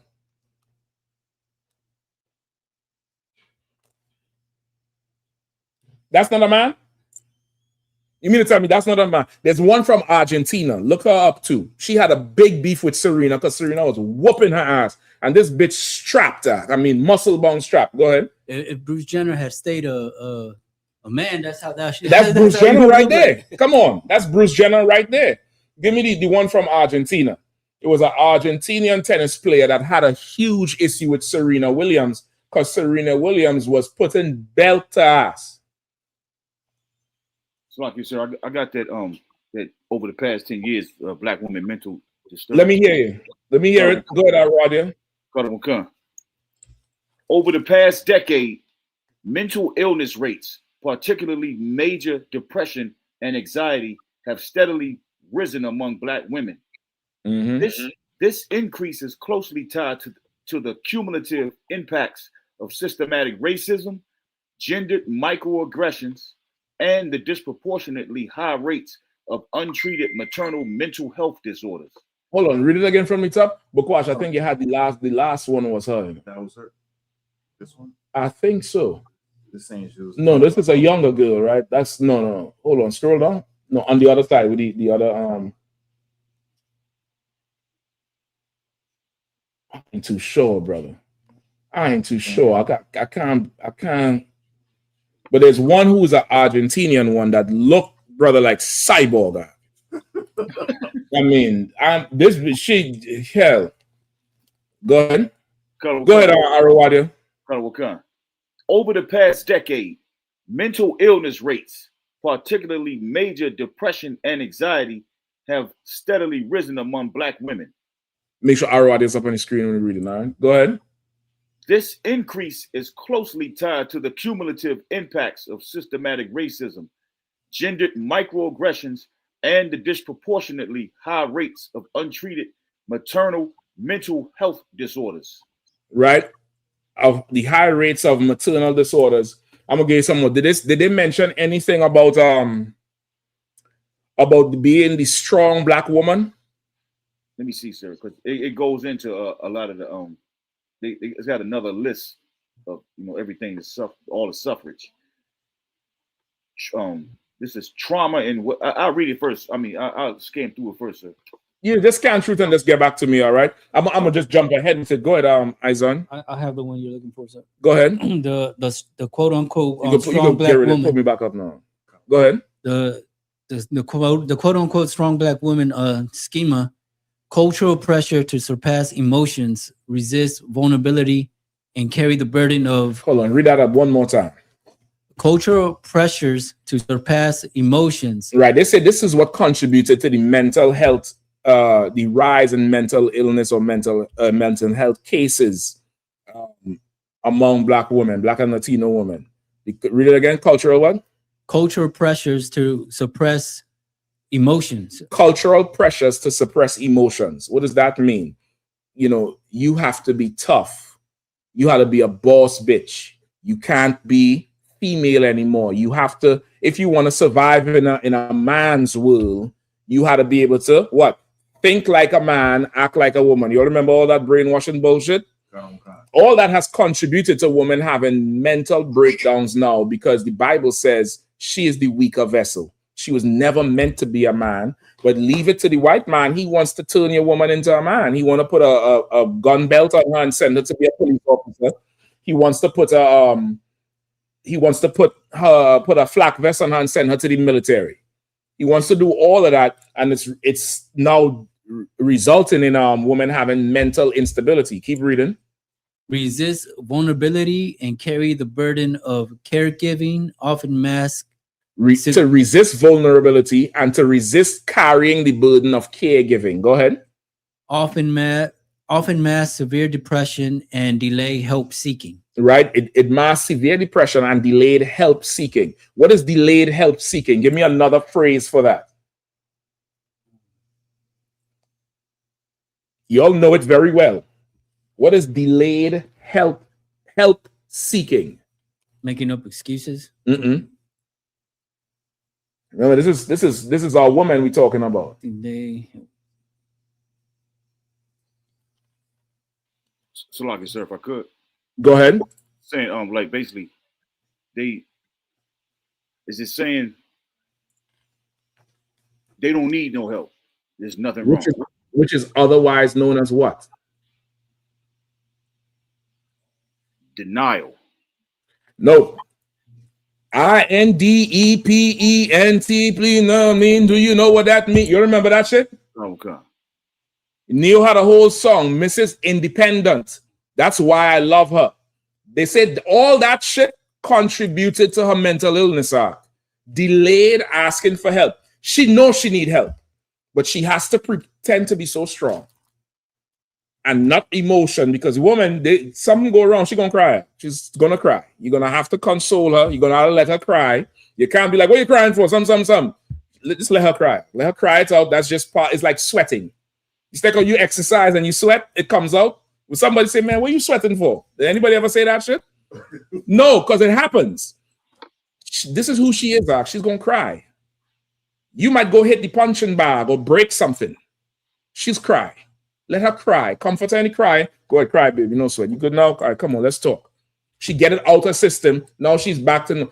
She has to repress all of that in this oppressor's empire. And that leads to what? Mental breakdown. Now, the white woman, is she allowed? Does she have to repress who she is? Does she have to now delay asking for help? No, she's allowed to be the damsel in distress. Our women are not allowed to be that. Our Black and Latino women are not allowed to be that. Let me give you another example of another woman who was called a man, besides Michelle Obama and Serena Williams and Venus Williams. Give me Jocelyn Hernandez. Give me that video. You remember Jocelyn Hernandez? Right? She's, I believe she's Puerto Rican. She's Ephraim and Simeon, or Ephraim and Manessa, one of the two. She was one of them housewives. And I believe she was into sports when she was young. She's a taller woman. And this attack usually comes with women who are usually taller or bigger. And because, of course, the white man, he don't have the tools to climb that tall tree. He don't have the tools. Listen, sisters, you'll come lay that burden down right here. We got the tools for you. I know just how to handle all that height and all that width you got. I know exactly what to do with that. But that white man, that intimidates him. So he has to call. That's his way of saying you're ugly. You're like a man. And that hurts a woman, daily. That hurts a woman to be compared to a man, because for a woman, she's delicate and tender. You tell her she looking like a man. You're telling her she ugly because we ugly to her. She's attracted to us. But if you're looking at, the comparison of the two, you tell her, hey, you look just like your daddy. That's not a compliment. Don't never tell no woman that, because in her mind, my daddy's a man. He deals with oil. He's in the yard. He farts loud. You get the point? Like, to her, you just big ugly thing. To hear that she's like that, it's not a compliment. It's not too much. Tell her she's pretty and just end it right there. You get the point? They continuously call the sister a man. She had an athletic frame. She was taller, I believe, a little bit more strong built. And they continuously called her a man. Ridiculous call her a man. And of course, she ain't the most educated broad. She did talk a little funny. So it's evidence for the trope that they're pushing. Go ahead. See if we can play this video. In hip hop, Jocelyn, I'm finna get ready to go home in a minute because my back hurt real bad. Let me just say, this ain't no damn man. I don't care what y'all. Let's just straight up. Let's just get straight to the point because I ain't got time to be going through all that. This is not recent. This is not recent. This was when she was still on the Housewives show. This was when she was still with that Stevie J character. You know, she done start her own thing now. But they troll this girl so bad, brother. I'm gonna tell. Go ahead, keep playing. Hey, whoever. But listen, let me say this. Could be whoever said that this a man, they lying. Whatever that rumor came from, it's a lie. I'm sitting here, and I just call it like I see it. I'm not a hater. I'm not trying to kiss ass. I don't know this lady from day one. This ain't no damn man. I'm gonna go over here and let Juicy walk on my back because my back hurt this morning. I just like to scratch it because I think it's bad to mess up somebody's character. Now, well, I don't know what a person. Like I'm a man. I've never had any problem with nobody saying nothing like that. I was confused when they said that. I'm like, for real? Okay. Now, but would you say, like, maybe on that first episode, maybe they did your makeup a little too hard, or like, you know what I'm saying? Because, like, yeah, trust me, like, you know, I was on Twitter that night, and I ain't gonna front. I was one of the people in the driver's seat with the gun hanging out the window, busting shots. It just, like, but they're seeing you in the studio. I would tell this ain't no damn man. Yeah. Everybody says that I'm a homebreaker, but I'm like, how could you break something that was never there? And I are friends, and he's my manager. I I'm not think really that the man part was in the beginning. Now, this is in the early parts of her career. They said you can leave her up on the screen though. They said she was a man, and they said it over and over and over and over. You know what she did? Anybody remembers what she ended up doing? Brother, it was everywhere she go. That's a man. That's a tranny. She's a tranny. You know, this broad posted pictures of herself naked and said, "Y'all see a man here?" This is how far it affects our people. You get the point? Like, this is a whole attack on you. And if you simple, you wouldn't understand. This is a old school white supremacist thing that they will do to us. There ain't one white girl who they said this about, and there's many white broads who look like Ellen DeGeneres. Nobody ever said she's a fucking man. And I think that bitch is a man. I'm telling you, I think she's a man who pretended to be a woman from day one. I don't think she was ever a goddamn woman. Go ahead. Come on. Hillary Clinton. Hillary Clinton. I halfway understand why Bill had to go get from somewhere else. Because Hillary looked like, brother, she get home and scratch her leg. She get home and say, "What time the game is on, y'all? Give me a beer." She don't look like, you know, she's feminine. You get the point? She don't look like that type of thing. But this is a attack on who we are as a people. It's rooted in disrespecting your woman to disrespect you, to make sure to show your woman that you can't defend her in any way. And they do it physically with the rape, with the, you know, forced sexual violence, the kidnapping, even the Moabites. The Moabites in the store would attack our women like they were men, body slamming them, headlocks down, punching on them. Like, don't understand, this is a woman. Like, what's going on with you? But this is like, it's a flat out, it's a disrespect. It's a disrespect, and it's an old trope of a disrespect to black people as a whole, and black women have to suffer it. And you would be a fool to let this thing slide, especially from our own people. You get the point? Give me anything you was holding. Did you want any of this dude? Let me get some of him. Now, also too, Bakwash, I'm gonna send hold on before we go to him. Yeah, I'm holding a lot. That's why I'm getting sidetracked with this shit here. I'm sending you something now.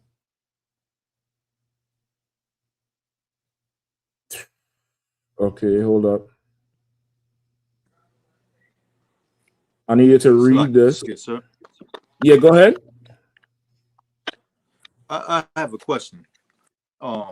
Concerning about when they destroyed black women having being wives, right? Do you think that was a part of the Margaret Sanger Planned Parenthood? Say that one more time.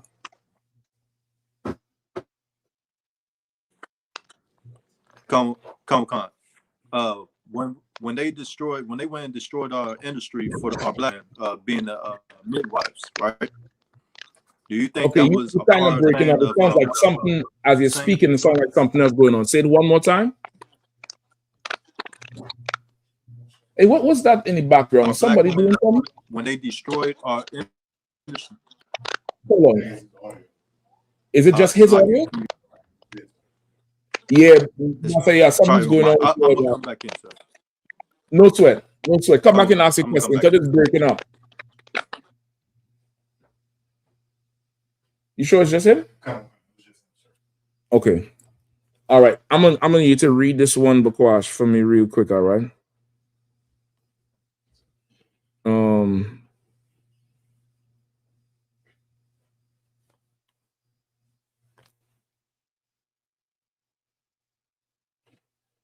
And also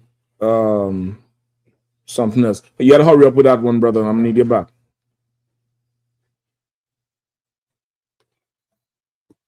All right. Right. Now, also too, that the whole idea of you have to be the strong black woman, strong, independent, this and that is again is trying to harden you up and turn you into something because you a thing to be used, and you have some that you a thing to be used, and you could take the abuse, you could do all that when all that is really against your nature and your spirit of how things is done. Go ahead, give me that one. Ain't I a woman? Speech transcript. You could take her off the screen. All right. So now this is Sojourner Truth, right? Sojourner Truth, might describe her as an activist. She did a lot of public speaking and poems and stuff like that. And she had a famous speech that she did called "Ain't I a Woman?" All right, go ahead. Well, children, there is so much racket there. Must be something out of a kilter. I think that betwixt the Negroes of the South and the women of the North, all talking about rights, these white men going to be in a fix pretty soon. Mm-hmm. But that's all this here talking about. It's like it. But what's all this here talking about?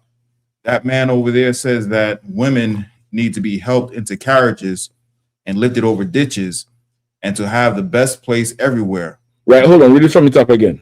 From the top. Yeah, please. Well, children, there is so much racket there, must be some out of kilter. Mm-hmm. I think there's so much racket going on with this woman's rights and the rights of this one and the rights of that one. There's something out of order. That's what I mean, out of kilter. There's something out of order. There's something, it's something out of whack. It's like saying that. Go ahead.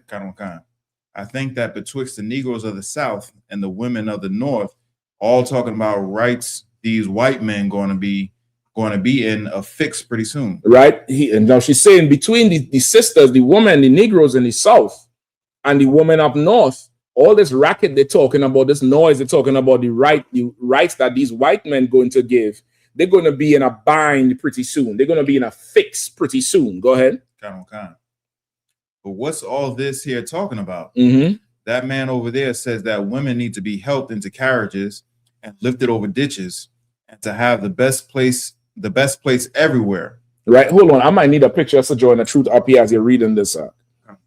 See if you could pull it up for me. All right. See if you could pull that up for me. She said, but what's all this here talking about? There's a man over there saying that women need to be helped into carriages, right? And lifted over ditches. This is what they call chivalry, right? Woman helped into carriages. You hold her hand as she's stepping up into a carriage. Or if there's just think about a time when there's no, the road is not paved. There's no, bitumen on the road. It's mud. So if rain fall, if there's a depression in the road, brother, there's water. Now imagine she walking from the carriage to the saloon or the hotel, and there's water. A man would come and lift her up and walk through the water so she don't touch the ground. You get the point? Because she's so feminine and delicate and tender. Go ahead. And lifted over ditches and to have the best place everywhere. And to have the best place everywhere. Meaning, you make concessions for her, right? Go ahead. Nobody ever helped me into carriages. No, say it again. Nobody ever helped me into carriages. Michelle Obama is a man, ain't I right, America? Read it again. Nobody ever helped me into carriages. Go ahead. Or over mud puddles. Go ahead. Or gives me any best place. Michelle Obama is a man, ain't that right, America? Ain't I a woman? Say it again. Ain't I a woman? Say it again. Ain't I a woman? Now, why does Sojourner Truth have to ask, ain't I a woman too, as a black woman? Why does she have to ask that in the middle of all these rights, this and rights that? Shapat, you can just sit for a second, brother, just to grab a seat, all right? Why is it that she has to ask, ain't I a man?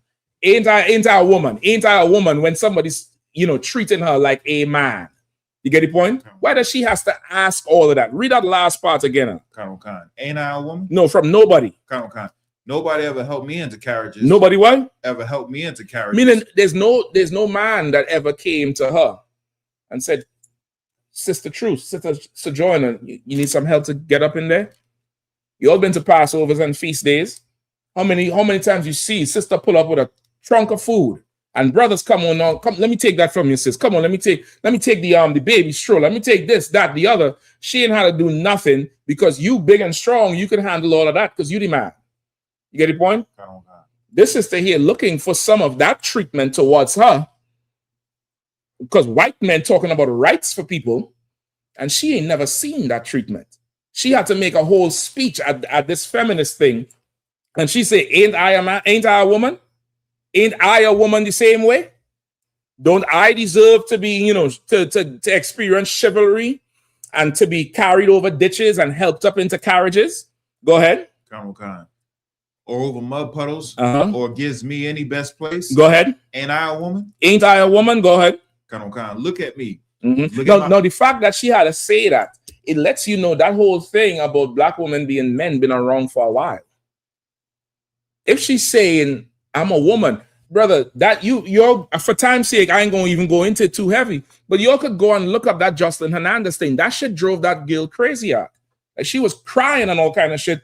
And I remember the shit. I think she posted it on Twitter or something. The bitch is naked, spread eagle out, and said, "Where do you all see a man here?" Because brother, this got to be maybe 10 years ago. Got to be up to maybe 10 or 15. That was 2012, sir. See what I'm saying? It's a long time. So you imagine what the internet was back then and how new it was and how important the whole internet was towards people. And when somebody says something, how it would affect you. And for somebody like her, if you ever hear her talk, remember they always would mock her, how she uneducated and she ratchet, she this. And then there was like, she's a man. I'm telling you, that's a tranny, this is that. And brother, the girl, it's a woman. She still wants to be looked at as a woman. Right. So if this Sojourner Truth back then have to say it, it lets you know that sentiment about black women, that's a man. That's a man, been around for the longest while.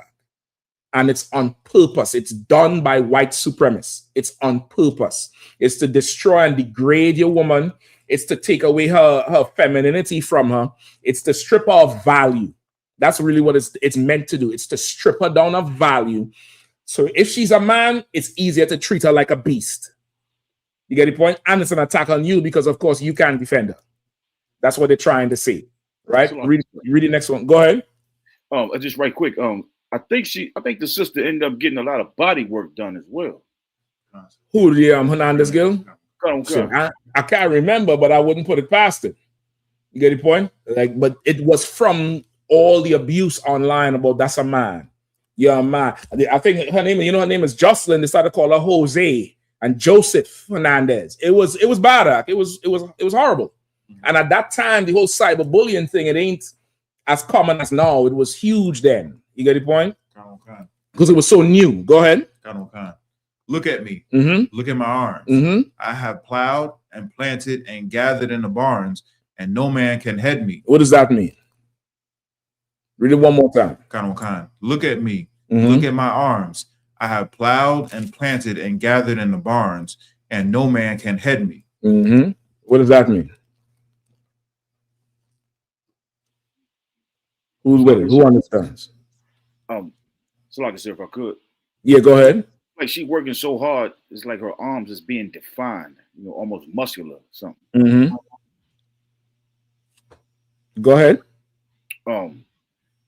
That's what I hear out of this. It's like, yep. Hold on. Hold on, that's the one. Shaw to water, brother. Shaw found the bitch out. Gabriela Sabatini or Gabriel, because this bitch here, that's a man. Sabatini, not Sharapova, but I think it's Sabatini is the one. I think that's the one. Right? You could find a picture of her, see that's it, or just look it up on your phone first. Let's leave her up there. Right? That's true, Arawali. That's okay. She's plowed a field. Say again? No, I was saying kind of. Oh, she plowed the field. She worked hard in the field. And she's saying no man could head me. What does that mean? Slack it, sir. Go ahead. Is she saying that I'm an independent woman? Not independent. Because she's saying she's plowed a field, she's planted and gathered into barns, and no man can head me. Is she outpacing the men? Yes. Meaning she's working as hard or harder than any man. And still nobody would treat her like a woman. You get the point? Nobody would open her door. Nobody would do that. Nobody would, like, she's not seeing all this rights they're talking about. The rights they talk, in the end, you'll see she talking about this rights is for them white people. But that's not for us. Because I'm doing all this. Ain't I a woman too? Go ahead. Ain't I a woman? Mm-hmm. I could work as much and eat as much as a man when I can get it, and bear the lash as well. And bear the lash as well. What does that mean? This was during slavery. Slavery was still in effect. She experienced it. You get the point? Go ahead, Izan. No, I was just gonna say the lash is being and getting whipped. She could take it. What happened to that? Ain't I a woman too? So when you hear that faggot get up there and say Michelle Obama is a man, Michelle Obama comes from a people, brother, who went through slavery. And slavery, brother, they was hard on our women like they were on the men. It was ridiculous what we went through. And for you to come and say something like that and laugh about it, and there's really no kind of outcry. I didn't hear Al Sharpton say nothing. Jesse Jackson, Farrakhan been quiet for a minute. I ain't hear none of your preachers and your leaders say nothing about this thing. Where's all the death threats? I ain't saying you should, but goddamn, you was threatening Carmelo Anthony. He had to move. This faggot here says something and it's just normal. Brother, this is a very old trope to destroy and disrespect the credibility of Black people by attacking the woman. And of course, it's to strip away her value, because her woman's value is in her femininity. Her value is not how much she could pick or anything. Her value is in her femininity. That's what makes her of high value. Go ahead. And ain't I a woman? I have born 13 children, and most. How much? 13 children. How much? 13 children. Goddamn, man. 13 kids, she's a superwoman at this point. Go ahead.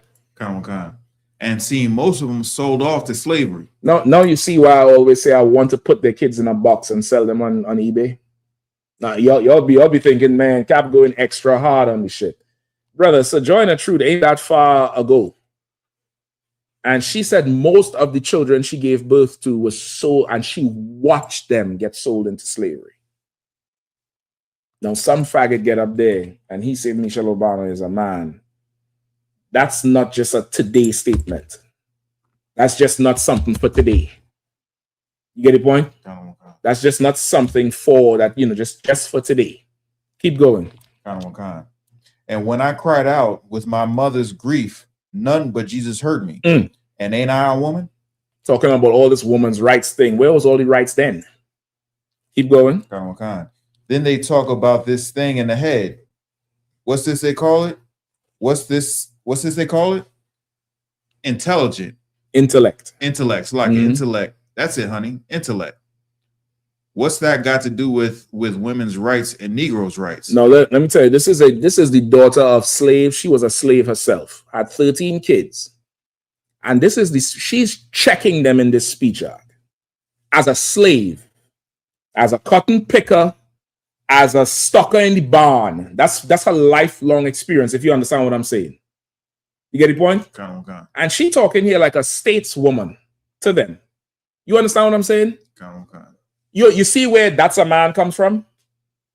You see what I'm saying? The white man is a micro penis incel. He can't handle a woman. He don't know what to do with her.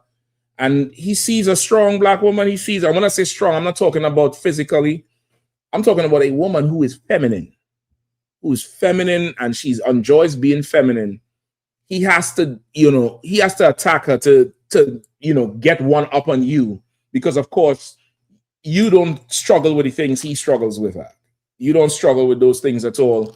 You strive under pressure. Your woman doesn't have to go to fertility treatments and all that type of shit.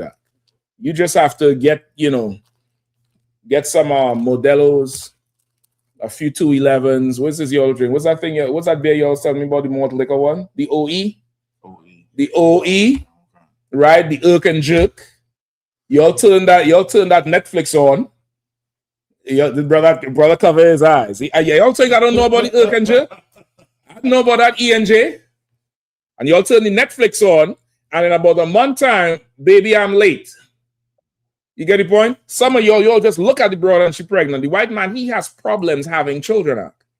He has problems. So some old tall ass broad, to him is a man. Listen, I done forgot this other Latino sister. We'll pull it up after. Keep going.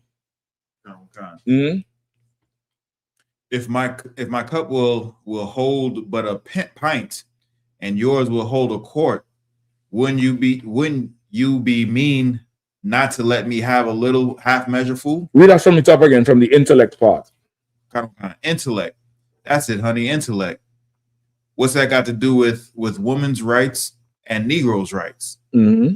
My cup will hold but a pint, and yours. Right. So she's saying you're talking about this thing with intellect, because of course they were saying that black people were slow, black people were feeble-minded. That's the thing. They say you're feeble-minded or you're imbecile. You're slow, so that's why you could only do this type of job. That's why you only suited for this. You're more brute and beast than human, and you don't have no smarts. So she's saying they're talking about this thing in the mind. This thing in the mind is called intellect. Read that part again. Intellect. Mm-hmm. Intellect. That's it, honey. Intellect. Mm-hmm. What's that got to do with women's rights and Negroes' rights? Mm-hmm. If my cup will hold but a pint and yours will hold a quart, wouldn't you be mean not to let me have my little half measure full? Come on, bring that to me, Ak.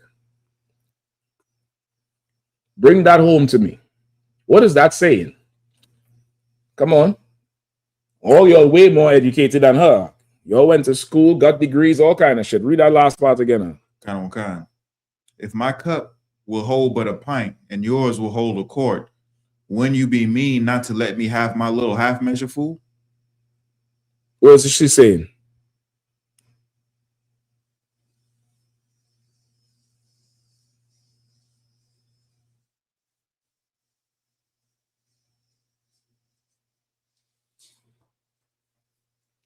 She's saying, if my cup is less than yours and you have more than me, wouldn't you be a mean person? Wouldn't you be an evil person to want to take the little cup I have? You have a whole quart. I have a pint. Right.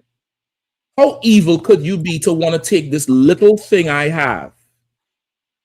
They're talking about intellect. They're talking about smarts. They're talking about all this type of thing. Trump, you got America. You got bombs and nuclear weapons. How evil you got to be to kick indoors and rip babies from their parents and wives from their husbands and brothers from their fathers and lock them up in a cage over what? And they're working hard. You're not getting nobody off the block. You're not deporting and incarcerating nobody who in a drug raid and a drug sting. You trying to arrest hardworking people. You in the White House and getting millions since you came in, and you want to take hard work. How evil can you be? You want to talk about intellect? How smart can you be? Or are you a fool? Because since he deports so much and incarcerates so much, the restaurant industries is going through hard times. The hotel industries is going through hard times. Everybody going through hard times because you're taken away from the economy. But you're talking about intellect. That's what she's saying. Go ahead, Shipat. It's like she made a parable like I could when I think it was Nathan came to King David and talked about when the king or the what's the name he used the guy's one little lamb when he had many lambs, or like when they said we get 40 acres and a mule and they didn't even give us that. More so the one with David for sure. The other one with the 40 acres and a mule, the white man's a liar. He just, should not have expected that at all. Okay. You get the point? But that one for sure is like she's saying, you're talking about being smart. If all I have is this, but you have this whole table, how evil could you be to take half of mine? Like, look at the amount you have. What else you want? Keep going. Kind. And then that man back there in the black, that man back in the black says that women can't have as much rights as men because Christ wasn't a woman. And this is a white man she's talking about. This is not a brother. This is the oppressor she's talking about here. Go ahead. Come. Where did your Christ come from? Where did your Christ come from? From God and a woman. Right. That's again, she cutting them with their own thing, with their own doctrine, the Christianity doctrine. Go ahead. Man had nothing to do with him. Now, if the first woman that God ever made was strong enough to turn this world upside down all alone, these women together ought to be able to turn it back and get it right side up again. And now they is asking to do it, and you men better let them. Now understand this, they brought her in there like what they always do with black people. They have a political agenda. They get a slave or the son of a slave to come and bring the passion and the understanding and the intellect. You get the point? Now, after hearing this, brother, you'd be like, well, damn, surely women deserve rights and this and that. But she had to ask the question, ain't I a woman? Don't I do this, do that? This was whole parts of the whole women being allowed to vote, women having rights. This was in the early days of it. And she had to come up with this speech for it. Why she had to lead with ain't I a woman? Because the trope of black women being told they're men or they're beast or anything has been old as hell. Let me get one more, all right? And then I'll get you them last question. Barack, you could, not Barack, but Quash, you could check on that Facebook page I have, right? Scroll down. I found it recently and shared it. This is the sister. She was married to Lawrence Fishburne. Her name is Gina Torres, right? You could pull it up on the computer because you could just put the post from there. The picture is up there. On your page. Yeah, right. She was married to Lawrence Fishburne. I believe she's Manasseh. I believe she's a Manassite. I'm not 100% sure. Somebody could check it if they're able to find it. All right. Somebody could check it for sure. And she made a statement about scroll down. I'm gonna tell you when. Scroll down some more. Right there. Right. She made a statement. This was a while ago. All right. You're supposed to know that Huffington Post. You could just zoom in right there. All right. And she made this statement. You might have to zoom in a little bit more. Somebody could read that for me, please. Could you zoom in on it? Oh, God, sir. When I became an actress, I quickly realized that the world liked their Latinas to look Italian, not like me. No, she had a long career. She has a very long career. This is not, she's not a younger woman at this stage. She's a little bit older now. You see how older Lawrence Fishburne is. I think he was married to her before. But she's saying when she just became an actress, she learned the hard way that she wasn't considered Latina unless she looked white. So what do you think they were telling her? And this woman here, somebody look up her height. Yeah, she ain't 5'5". She ain't 5'5". She tall. She tall. She got big eyes, a big nose, big lips. She got the hips and dips. You know, she black and Latina. That comes with the package. And what we don't understand, the Lord made our woman a way for us. See, them eyes is so that you get lost in it in the argument, and you have some mercy on her because she's the weaker vessel, brother. Them eyes is to captivate you. Because in the islands, we call them Bambi eyes. You know, she hit them Bambi eyes, you done.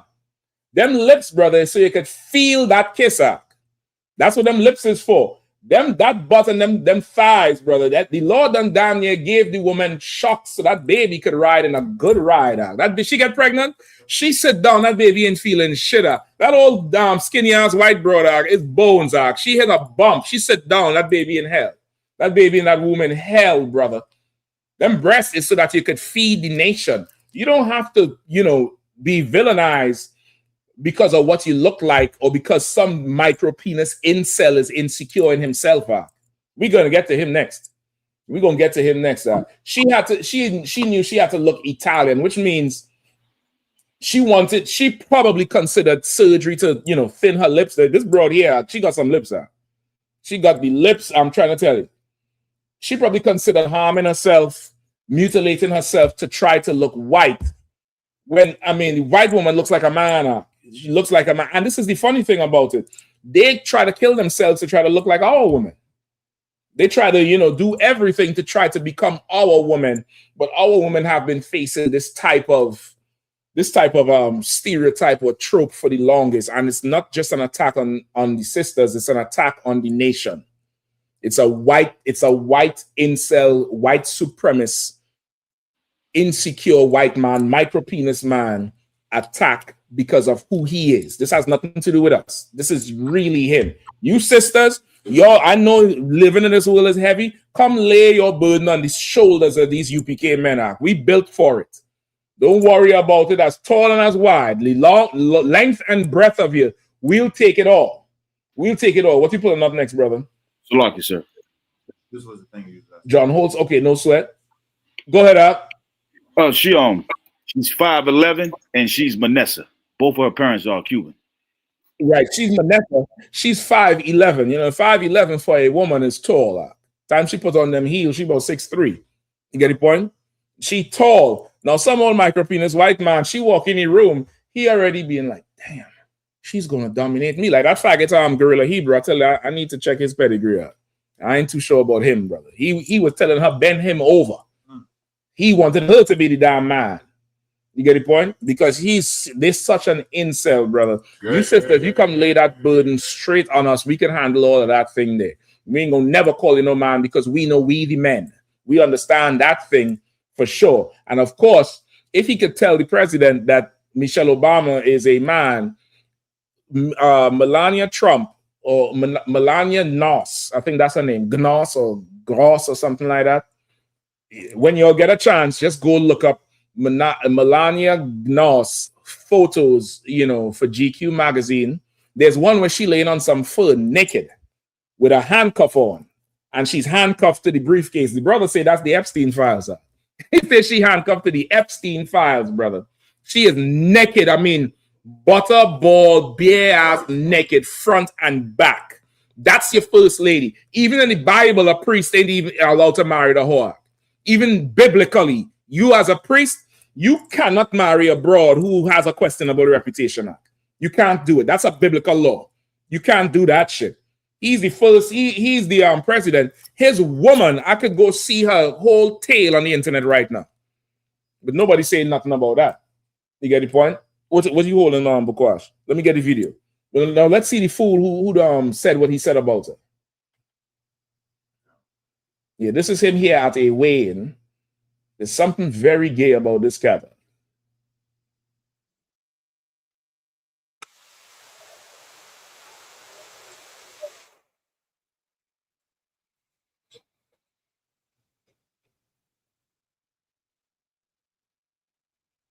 Look at him now. This is a Scythia. This is a sissy. Look, pause right there. Now listen. I know brothers get tattoos and stuff, but I don't know no brother who got that shit out. So a man had to lay on your titty and stick you with needles, and you looking at him in the face and he looking at you. Does that hurt? This is who called Michelle Obama a man, you know, a sissy. Go ahead.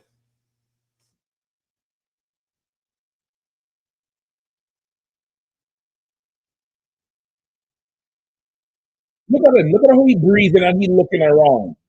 This cat has a mental problem, you know. And I'm telling you, brother, Paul, let me tell you him. You ever see not Pulp Fiction? Is it Pulp Fiction? With Ving Rhames in the basement. That was Pulp. Okay, he's not Ving Rhames in the basement. He's the one in the leather who put the ball in Ving Rhames' mouth. That's him, Mark.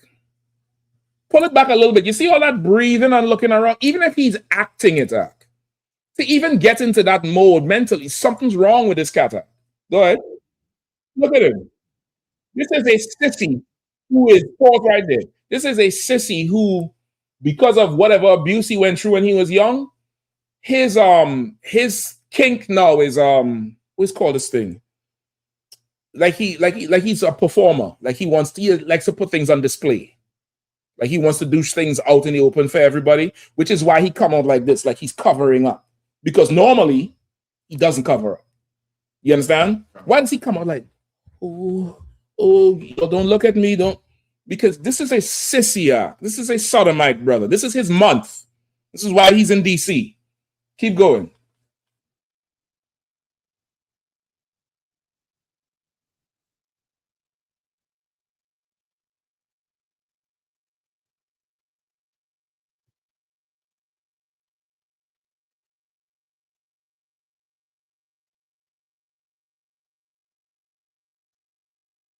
Yeah, this is a sissy. This is a whole sissy right here, brother, that got up and said whatever. If you are a brother and you agree with him, just know you agree with a sissy. You agree with a fish. You agree with a sodomite. If you agree with him that Michelle Obama is a man, you agree. You have something in common with a man who probably knows what a condom tastes like. So what? He probably knows what a Durex tastes. He could tell the difference by taste between Durex and Trojan, Zach. He could tell, okay, then that's a Trojan. That's a Durex. Durex for sure. He probably could tell you that thing. Just understand that part about it. That thing there should not be left unanswered, especially from those of our people who agree with it. It should not be left unanswered. I think that's about. I have a few more for you to read, but I think we right up on the time. Mukwash. So water too. Anything else that yeah, there was a question from Baltimore. Go ahead, let me hear. Okay. It says I'm interested in marriage soon, and I remember hearing I have to wait 6 months before I can even deal with a brother in the truth. I wanted to understand better, when will that time frame begin, and how can I start so I can prepare myself better for my future head.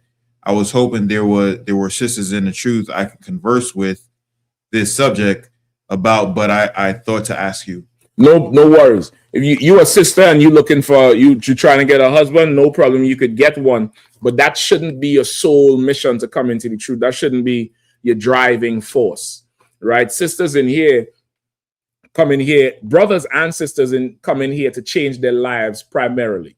Right. Everything else is an addition. Now, you could come in here, a brother could come in here and get a rib, or a sister could come in here and get a husband, right? It's fine. But your main focus should be changing your life, changing who you are, right? So you want to just come to class. Just start coming to class and do not think about the time.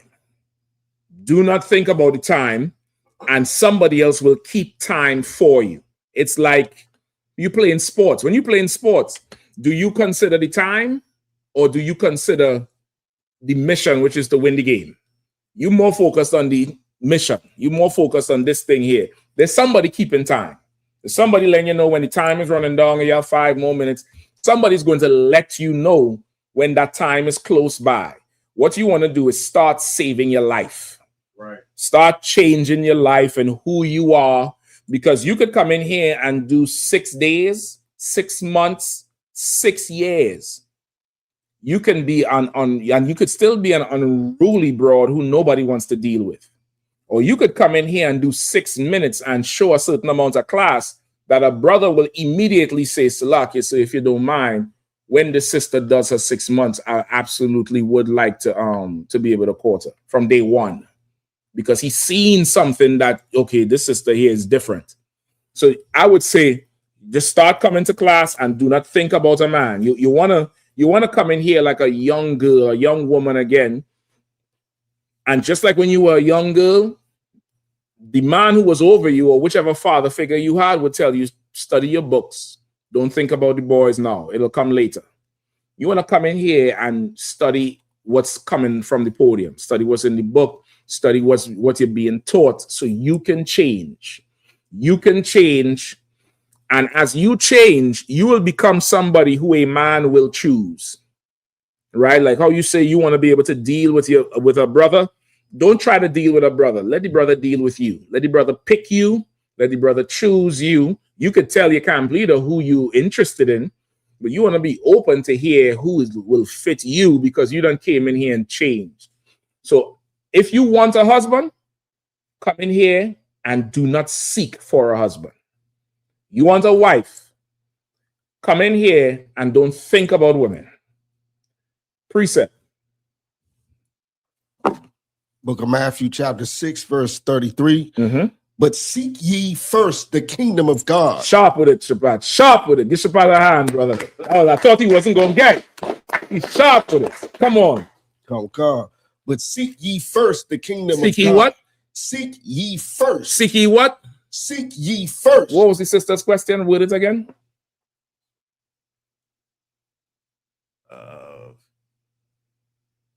I wanted to understand better, when will that time begin? No, that's not how it started.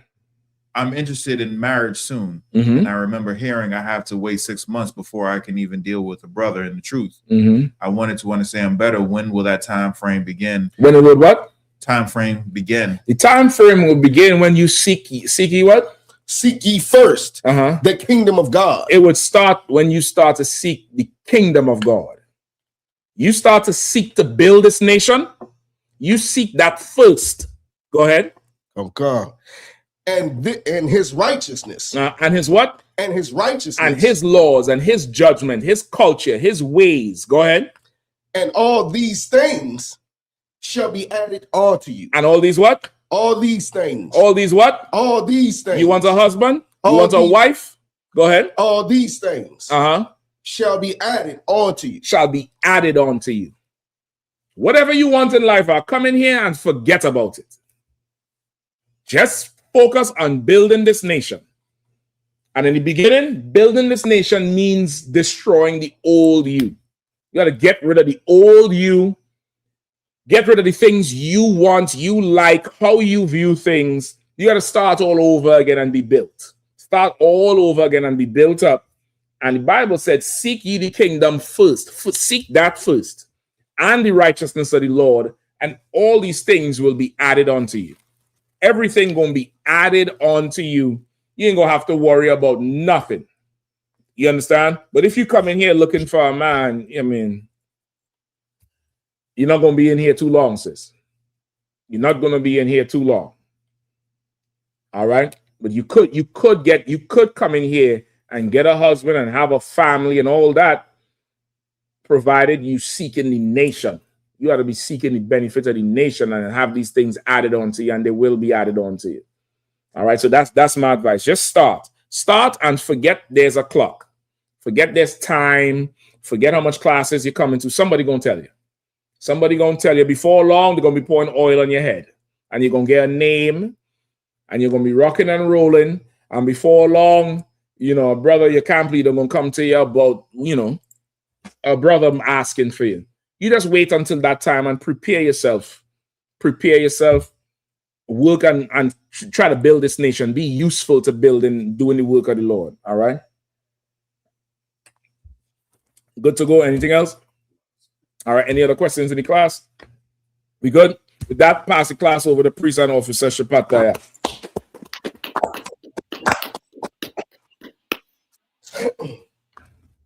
I.S.U.P.K security announcements. We the I.S.U.P.K out of 1 West 125th Street, Harlem, New York, under Commander General Yahanna. Rules for new brothers and sisters. When a new brother or sister comes into the school, they are off limits for 6 months. They are to be saluted only. They're here to share themselves of the world. After 6 months, if a brother or sister has an interest in a particular person, he or she must get permission from the head to speak to a brother or sister. There's another 6 months in which the brother or sister will court each other. After this 6-month period, the brother or sister will get permission from the head to marry. Tithes, which is a commandment. You can find this in the book of Numbers, chapter 18, verse 21, and the book of Malachi, chapter 3, verse 8 through 10. Means 10th in Hebrew and it's pronounced ma'ishra. 10% of every penny of any increase the Lord gives you, give it to the treasury department or teacher. Priest fund, free will offering, not mandatory whatsoever amount you would like to give. Upcoming holy convocation, blowing of memorial of blowing of trumpets, first day of the 7th month, Friday, September the 11th, 2026. You can find this in the book of Leviticus, chapter 23, verse 24 through 25. Also, we're in cookout season. The first cookout coming up is in Tennessee, Nashville, Tennessee, July the 4th. Make sure you get your hotel arrangements together, book your hotels, get your travel arrangements together. Salak, sir, is anything else you want to add? Pay your tithes. Gonna come. Go ahead. Remind Occupant Aquatin to check on social media such as ISUPK.com, Facebook, Twitter, YouTube, and so on for I.S.U.P.K events and materials. If a brother wants to be a troop in the school, you should start wearing all black, which includes black boots, black shirts, black pants, black headband or scarf. And with that, Salaki, hold on. Mataya, you wanted to ask a question. Salaki, brother, you came back in?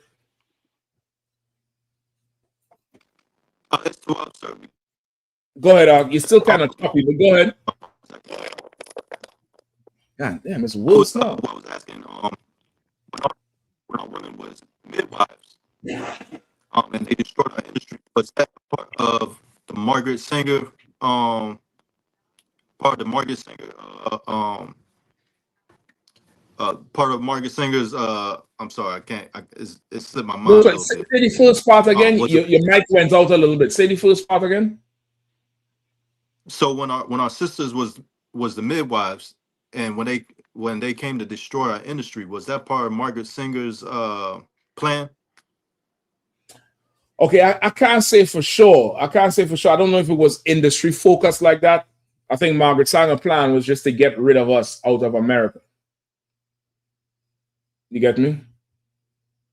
I can't say that part for sure, all right? This is something I might have to check it up and see. Just text me exactly what you're talking about so I could look it up. Or I could even ask the general and see what he's saying, all right? No sweat. With that, I say I might him, which means to stand. We'll give a courtesy salute to the teacher, men of Israel, Madam Shabbat. Well, How about Shimmy Al Shadrach? God give him a time. Class dismissed.